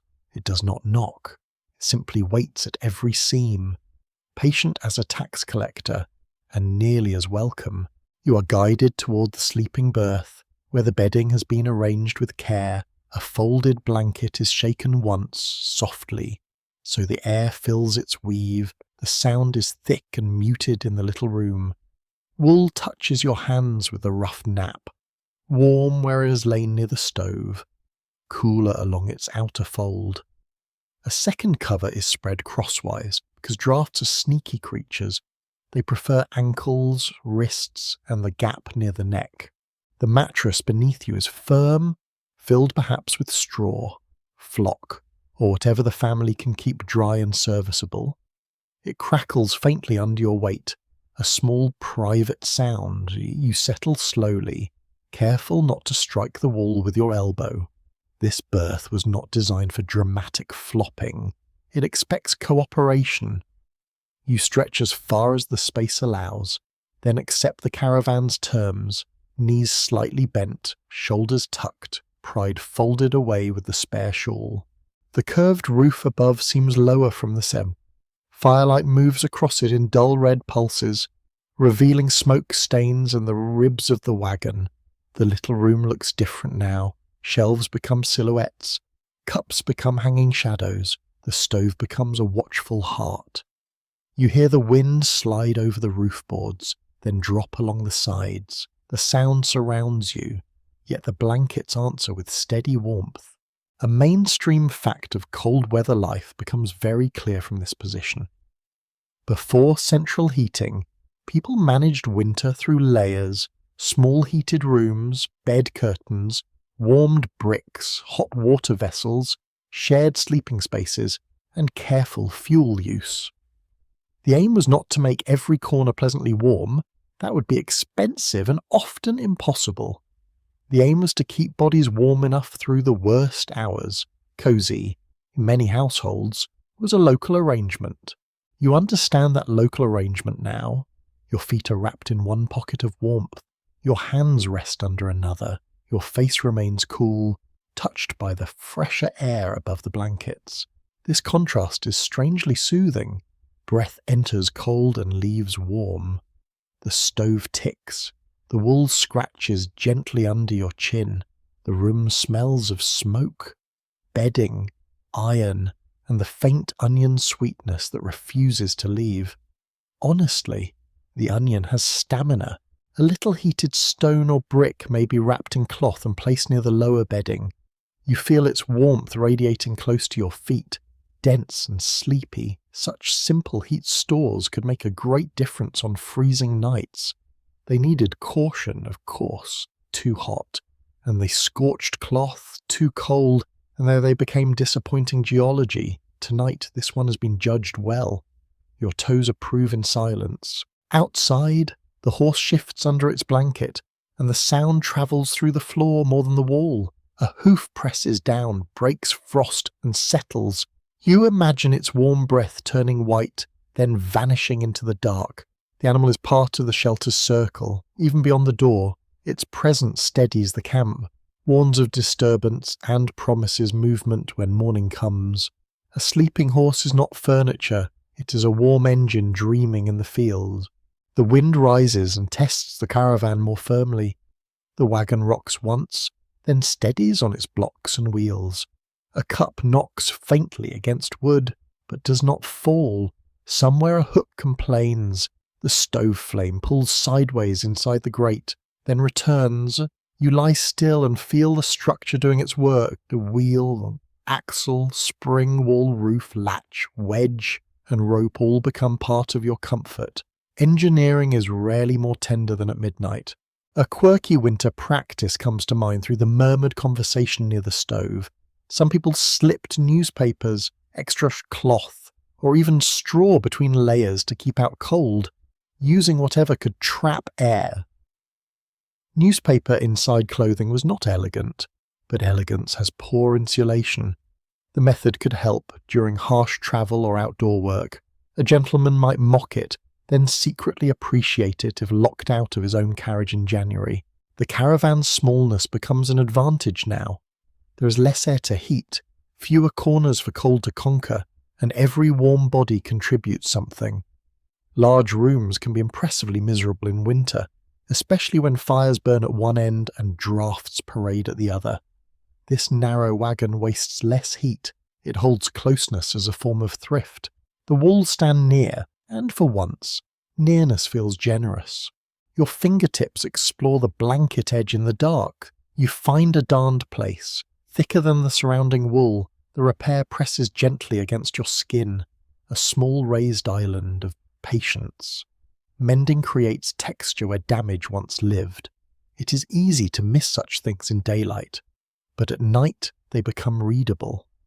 You imagine the hands that stitched it, perhaps while listening for rain, counting coins, or waiting for bread to warm. Historians still debate how far surviving romantic images of brightly painted wagons conceal harsher winter realities. Beautiful caravans existed, and pride in decoration was real. So were damp bedding, poor fuel, hostility from landowners, and dangerous weather. The challenge is holding both truths at once. A wagon could be lovely and still cold. A life could be proud and still precarious. Comfort does not erase struggle, It rests beside it. A breath of draught slips over your cheek, and you pull the blanket slightly higher. The air smells colder near the wall, sharper and cleaner, with a faint scent of frost coming through a seam. Frost has a smell, or so it seems at this hour. It is like wet stone, metal, and empty fields. You breathe it in, then return your nose to the warmer shadow beneath the blanket. Very brave, briefly. The stove is tended once more. You hear the soft scrape of the grate, then the careful placing of fuel. Nobody wants a roaring fire while sleepers lie nearby. Nobody wants dead coals either. The proper middle course is found by experience, not wishful thinking. Warmth must last, but safely. In a wooden caravan, fire is a beloved guest who should not be allowed to become host. The lantern is lowered until the room becomes mostly stove glow. This darkness is not absolute. It is red-brown, gentle, and edged with frost light at the window. You can see a tin cup as a dull oval, a shelf as a line, a hanging cloth as a shadow breathing when the wagon shifts. Your eyes stop asking for detail. The mind begins doing less. Each object loses its name and becomes part of warmth. The wind presses again, stronger this time. The whole caravan gives a soft shudder. You feel it through the mattress, through the wood, through your ribs. Then it passes. Outside, grass bends under invisible force. The hedge catches the gust, tearing it into whispers. A little scatter of frost slips from the roof and lands somewhere below with a powdery hush. The field is awake in its own cold way. You listen for leaks of weather. No drip from the roof, no sleet on the window, no loose shutter banging itself silly. That last blessing deserves gratitude. Loose wood at night can turn a peaceful mind into a committee of complaints. The latch remains firm. The cloth at the door holds. The wheel blocks keep their promise. Small preparations made hours earlier now become sleep itself. A low voice mentions the winter of memory. One of those winters everyone claims was worse than the present one. Oh, perhaps it truly was. Perhaps memory adds frost for dramatic effect. The story is not grand, only a few lines about a road frozen hard, a kettle cracked by ice, a horse refusing a hill, and bread so stiff it needed heroic persuasion. The voice carries amusement now, because survival often edits terror into comedy once time allows. You feel that humour settle warmly among the blankets. Gentle sarcasm is a useful blanket too. It keeps despair from getting above itself. A person who can grumble artfully at weather has not surrendered to it. The caravan holds these small jokes like stored heat. They do not make the night less cold outside, but they make the inside more human. The scholarly uncertainty lingers in another form. Researchers can count court records, maps, laws, and printed descriptions more easily than they can count warmth shared in a wagon. They can trace roads and fair dates, but not every bedtime joke. They can record arrests or licenses, but not the feel of a repaired blanket under one tired hand. The archive is useful, yet incomplete. You feel its gaps most clearly in the dark. The heated brick near your feet begins to soften in warmth. Not cold yet, but less intense. You press your toes closer without thinking. Wool traps the remaining heat, and the bedding forms a little cave around your legs. Your face is cool, your body warm, your mind pleasantly heavy. The difference between freezing outside and toasty inside is no longer just an idea. It is arranged around you in layers. Outside.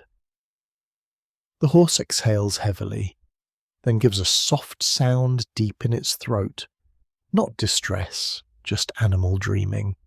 Perhaps the sound reaches you through the caravan like a lullaby, made of hay and patience. You wonder what a horse remembers from a day's road. Hills, rain, some mells, puddles, oats, annoying humans. Possibly only oats. That would be understandable.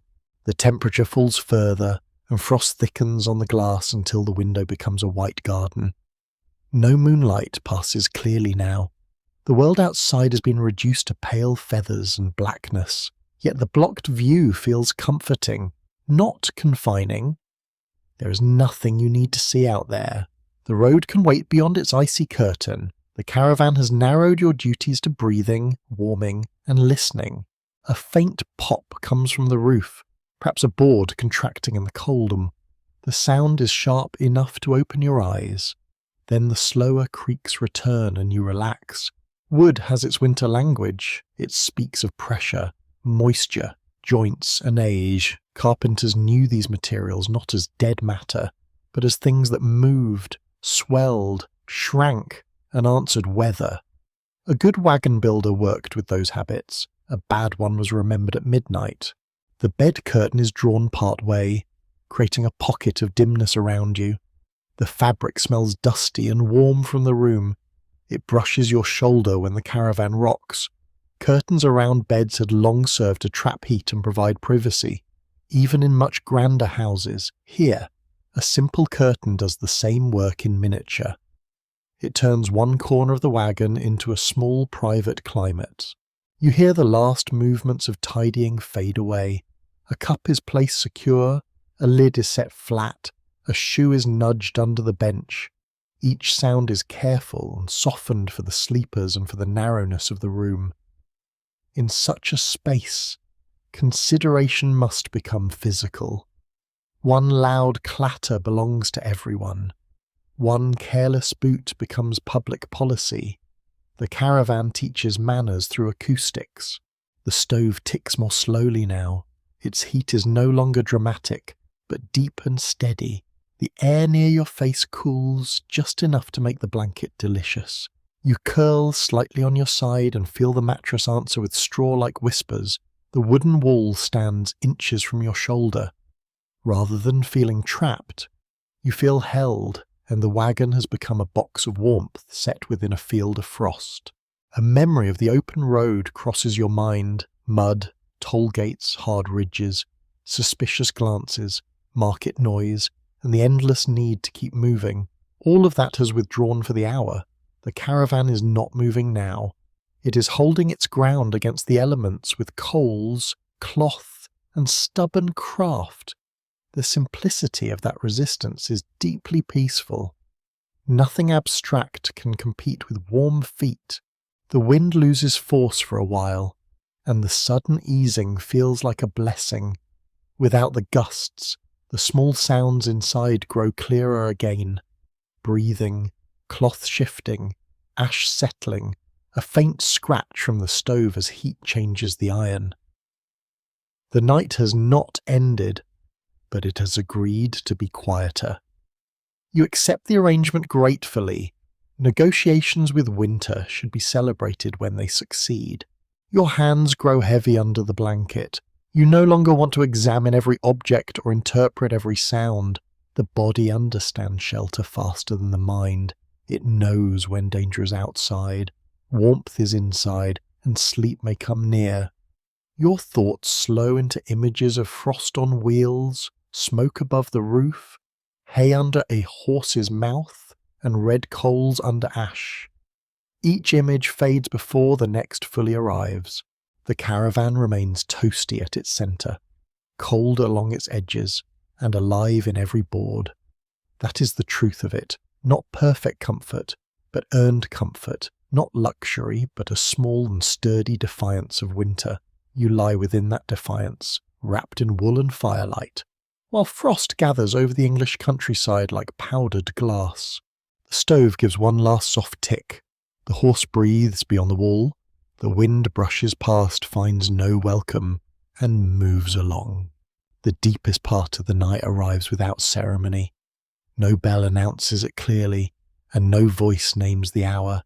You simply feel the world grow more still, as if every field, hedge, ditch, and distant roof has drawn one slow breath and chosen not to release it yet. The caravan rests in that stillness, small and rounded beneath frost, with its little stove holding a dim red heart inside the dark. You wake, or nearly wake, from the floating edge of sleep. The room is quieter than it was, but not silent. A coal shifts under ash with a soft inward sigh. The bedding rustles under your shoulder. Somewhere beyond the wall, the horse exhales through its nose, long and low. You do not move at once. The blankets have made a warm pocket around you, and any movement seems likely to disturb a delicate peace. Your face is cool, touched by the night air that has settled above the bedding. Your body remains warm, held by wool, cloth, and the fading strength of the stove. The contrast feels strangely luxurious, not luxury in the sense of silk, servants and complicated breakfast choices, luxury in the older sense. Your bones are warm enough, your breath is easy. The cold is near, but it has not reached you. The caravan smells different at this hour. Supper has faded into a faint memory, and smoke has softened into the boards. Wool and straw are stronger now, warmed by sleeping bodies. There is also the cool scent of frost near the window, clean and sharp as a metal cup left outside. The air carries a little dampness from breath, but the stove keeps it from turning clammy. Everything is balanced. You open your eyes and see the curved roof in the darkness. The last firelight touches it in a deep reddish brown, barely enough to show the smoke stains. A hanging cup is a shadow, the curtain is a darker shadow, the window is pale, almost luminous, because frost has covered the glass in delicate white growth. It looks like leaves pressed there by some patient winter gardener. Nature enjoys decoration when nobody asks for it. A mainstream fact of 1830s life returns quietly. Many people lived close to cold, not only travellers, but cottagers, labourers, servants, and the urban poor. Fuel cost money, and heating a whole dwelling could be impossible. Beds, clothes, shared warmth, and small fires carried people through winter nights. The caravan is unusual in shape, yet not unusual in its careful economy of heat.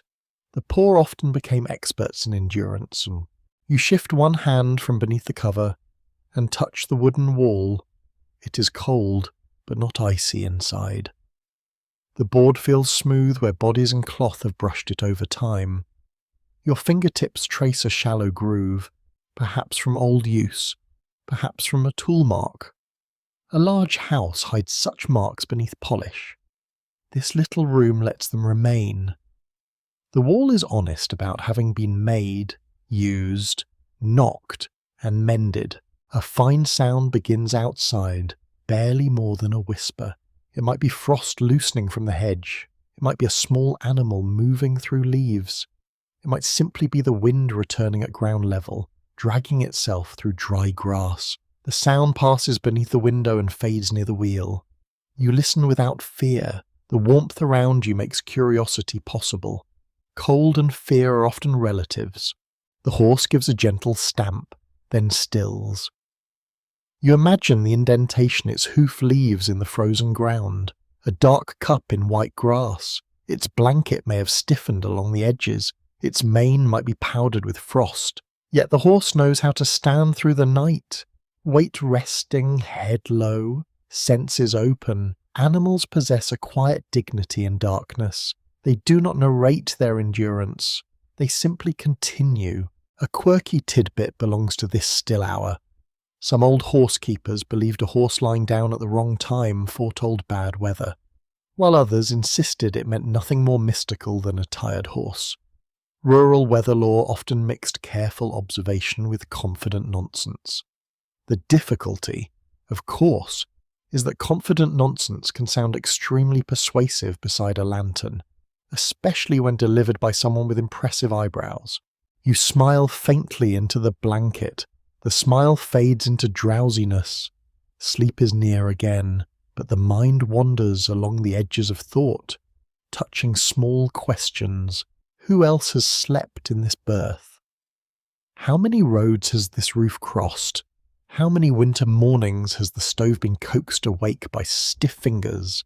The caravan feels full of past warmth, as if every sleeper left behind one invisible layer. Historians still question how much of everyday traveller experience can be recovered from material objects alone.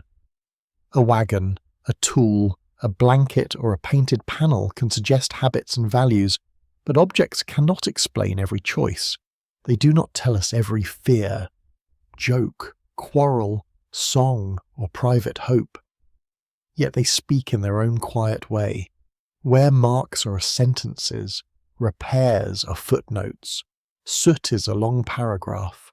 You turn that thought over slowly. History here is not a list of kings or battles. It is a patched curtain, a warm brick, a horse blanket, a hook placed exactly where a cup should hang.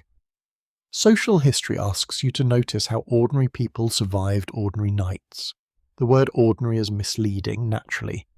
Anyone who has survived a freezing night with dignity has done something remarkable. They merely did not have a medal struck for it. Outside, the countryside lies under silver.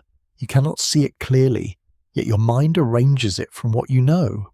The lane is pale and rigid, the hedgerow is furred with frost, the ditch holds a thin skin of ice, gateposts stand black and still. In a far cottage, someone may be waking to stir a hearth, feed an infant, or cough in the cold. The night contains many small awakenings. A parish poorhouse might also be cold at this hour. A barn loft might hold a labourer under rough sacking. An inn-room might have one thin candle guttering in a draught. A canal-boat cabin might glow with its own little stove on frozen water. The caravan is one shelter among many, part of a wider landscape of bodies negotiating winter. Some have thick walls, some have only canvas, some have nothing kind at all. You feel gratitude without making it grand. Gratitude for the blanket's weight. Gratitude for the stove's dull glow. Gratitude for the horse breathing outside. Gratitude for the small good sense that blocked the wheels and tucked cloth against the door. Such gratitude is quiet and practical. It does not need to become poetry, though admittedly, in this lighting, almost everything tries. A faint line of cold air touches your wrist. You withdraw your hand and tuck it beneath the blanket again. The warmth receives it slowly, not instantly, but with steady generosity.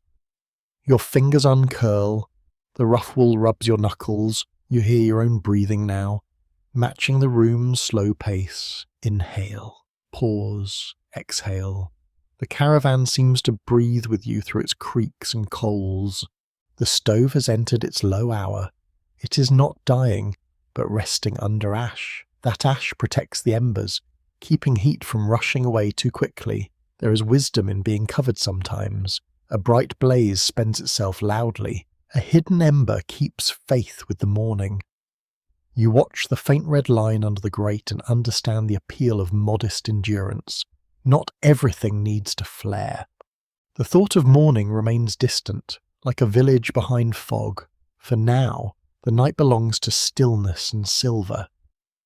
You remember that travellers often measured time by tasks rather than clocks. Feed the horse, settle the harness and cook, mend, sleep, wake, move. Markets and church bells imposed schedules, but the road also followed light, weather, hunger, and animal need. Time in this caravan feels rounder than clock time. It turns like a wheel. A small sound comes from the roof, a gentle sliding. Frost or a dusting of frozen grains has slipped down the curve and fallen beyond the wall. The caravan barely moves. It is strange how reassuring weight can feel. The wheels, blocks, bedding, stove, boxes, and sleepers all hold the wagon to earth. Though built for motion, it knows how to be still. That, too, is a skill. You think of resilience, but the word feels too polished for this room. Resilience here is less like a speech and more like a repaired latch. It is a woman saving salt in folded paper. It is a man checking a horse's leg in freezing dark. It is a child learning to sleep while wind worries the roof. It is a family keeping beauty painted on wood despite mud, mockery, and long roads. The cold outside sharpens again, and the window frost grows thicker. The pale patterns meet in the centre, sealing away the last black square of night. The glass becomes a white screen, and the room feels even more enclosed. You do not mind. The world has narrowed to warmth, breath, and the slow language of materials, wood cools, iron natten holds, wool remembers, straw whispers, ash guards, the body listens. Another small uncertainty rests in the air, one scholars cannot fully solve. How did it feel to belong to the road when settled society often defined belonging by staying put? Written records describe movement as a problem, but families may have felt identity, kinship, pride, and spiritual steadiness within that movement. A fixed address is not the only kind of home. A route can hold memory too. A stopping place can become familiar through return. You feel that possibility in the caravan's shape. It does not need foundations to feel grounded. Its grounding comes from repeated acts, from where the kettle hangs, where blankets fold, where the horse stands, where tools sleep in their box. Home is not only location, sometimes it is arrangement, sometimes it is a pattern carried from field to field, market to market, winter to winter. The night stillness grows deeper. Even the wind seems reluctant to disturb it.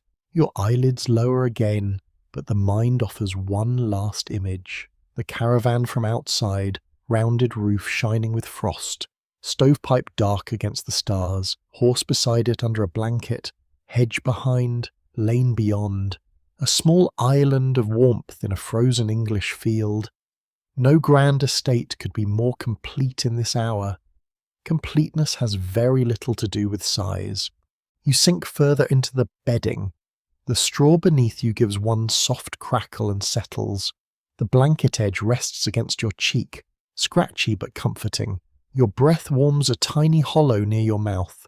The stove ticks once, then waits. You feel sleep returning like snowfall, not falling on you heavily, but gathering without hurry. The outside world remains hard and white. The inside remains dim and warm. Between them stands the caravan, with its patched fabrics, painted boards, hidden tools, and careful fire. 'Tis fragile in some ways, yet stubborn in all the ways that count. You lie within that stubbornness, letting it hold you through the coldest part of the night. Nothing asks to be done, nothing needs to be solved. The road is sleeping under frost, and you are sleeping above wheels. The horse breathes, the embers keep their small red secret, the hedgerow waits under stars. Your thoughts loosen, soften, and drift into the hush, where even history seems content to rest for a while. Morning enters the caravan as a pale suggestion rather than a proper arrival. You do not wake all at once, sleep loosen slowly, strand by strand, while the world beyond the frosted window changes from black to pearl grey. The stove is low now, holding only a hidden warmth beneath ash. The air near your face is colder than the blankets, and that difference keeps you tucked still for a few extra breaths. You listen before moving. The horse is already awake outside, or at least awake enough to have opinions about breakfast. You hear a soft stamp, then another, followed by a long breath through the nostrils. The sound carries a faint impatience. Horses may be noble creatures, but they are not above reminding everyone that hay exists. A buckle gives a tiny chime, bright in the cold morning. The day has found its first note. The caravan feels different in daylight, even this dim winter daylight. The shadows withdraw from the shelves and to reveal cups, hooks, folded cloth, and the painted cupboard flowers with sleepy modesty. Frost still rims the window, but its patterns are easier to see now. Feathery shapes cross the glass in white fans and branching stems, where your breath warmed the air during sleep. The lower pane has clouded faintly. Night has left evidence. You shift under the blankets and feel the mattress crackle gently beneath you. Your body is warm at its centre, but your nose knows the truth. The morning is freezing. You reach one hand from the bedding and quickly learn that bravery can be overrated. The air nips your fingers, crisp and dry, and you return them under wool with excellent speed. The caravan may be cosy, but winter still owns the corners. A mainstream fact of travelling mornings becomes clear without anyone explaining it. The day begins with tasks, not leisure.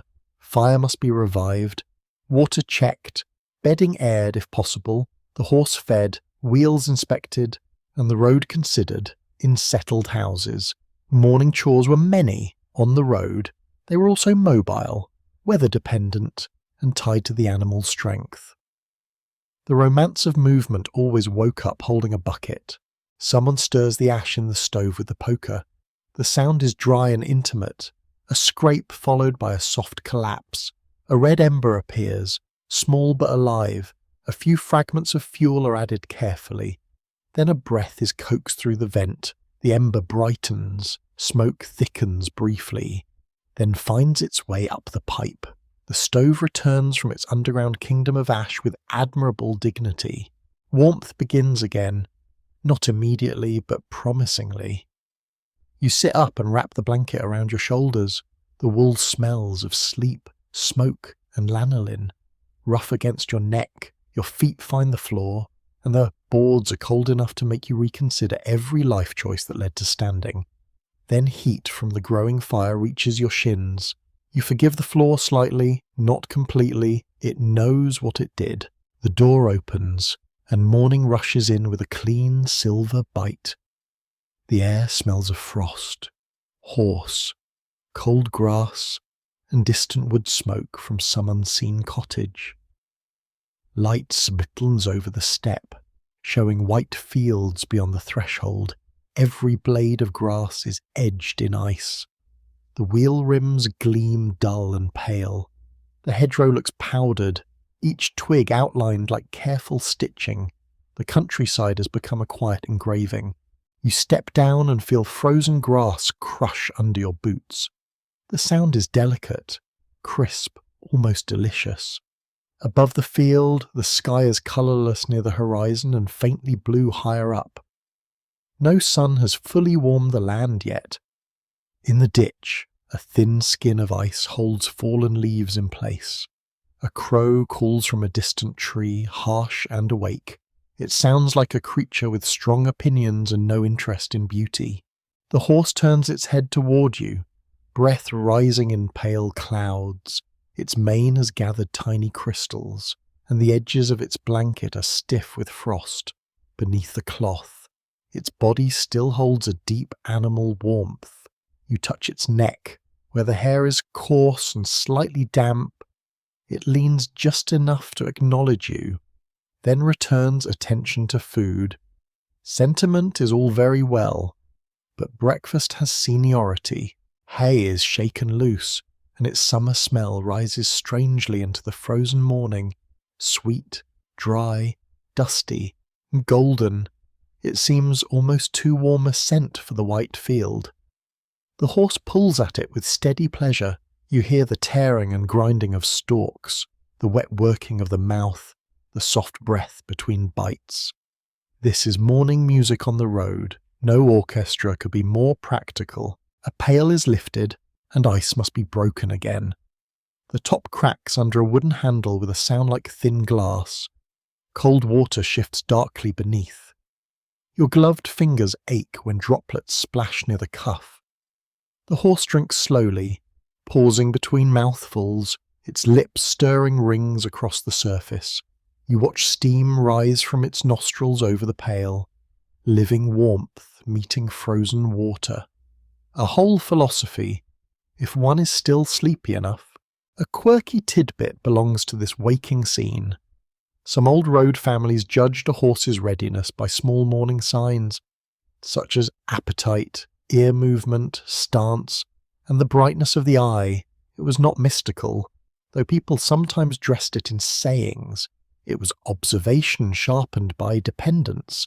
A horse that ate well, stood soundly, and watched the world with interest was a good sign. A horse that sulked deserved attention, much like humans, really. The caravan must also be inspected. You walk around it with the lantern now unnecessary but still in hand. Frost has made the painted panels look softer, as if the colours are sleeping beneath gauze. Mud from the road is frozen in ridges along the lower boards. The wheels stand firm where blocks held them through the night. No spoke seems cracked. No iron rim has shifted. The wagon has kept faith. You crouch near the axle and smell cold grease, iron, and frozen earth. A little frost clings where moisture gathered around the fittings. Someone checks the wheel with practiced pressure, testing movement, listening for trouble. Wood and iron tell their secrets through resistance and sound. The road will make every weakness louder. Better to hear a small complaint here than a large disaster 3 miles away. Wheels, like people, prefer being noticed before collapse. Historians still argue how much variation existed in daily routines among different travelling households, because surviving descriptions often flatten distinct lives into one convenient picture. A family moving between fairs did not manage the morning exactly like a hawker, a seasonal labourer, or a metal mender. Weather, trace and region, money, children, animals, and welcome all changed the rhythm. The road was not one way of life, it was many lives sharing dust, frost and wheels. Inside, bedding is folded back to release night damp into the warming air. Blankets are shaken near the doorway, and little ghosts of steam rise where sleeping warmth meets morning cold. The motion sends the smell of wool through the caravan. A cloth wipes condensation from the window, clearing one small patch of view. Through it, the field appears pale, calm, and mildly accusing. England in winter often looks as if it expected you to be more prepared. Tea is made again, because civilization should not be asked to proceed without it. The kettle warms slowly, then begins its small morning whisper. Bread is cut, firmer now from the cold, and set near the stove to soften. Perhaps there is a little dripping, a bit of cheese, or the last smear of jam if fortune has remained friendly. Breakfast is modest, but hot tea transforms it.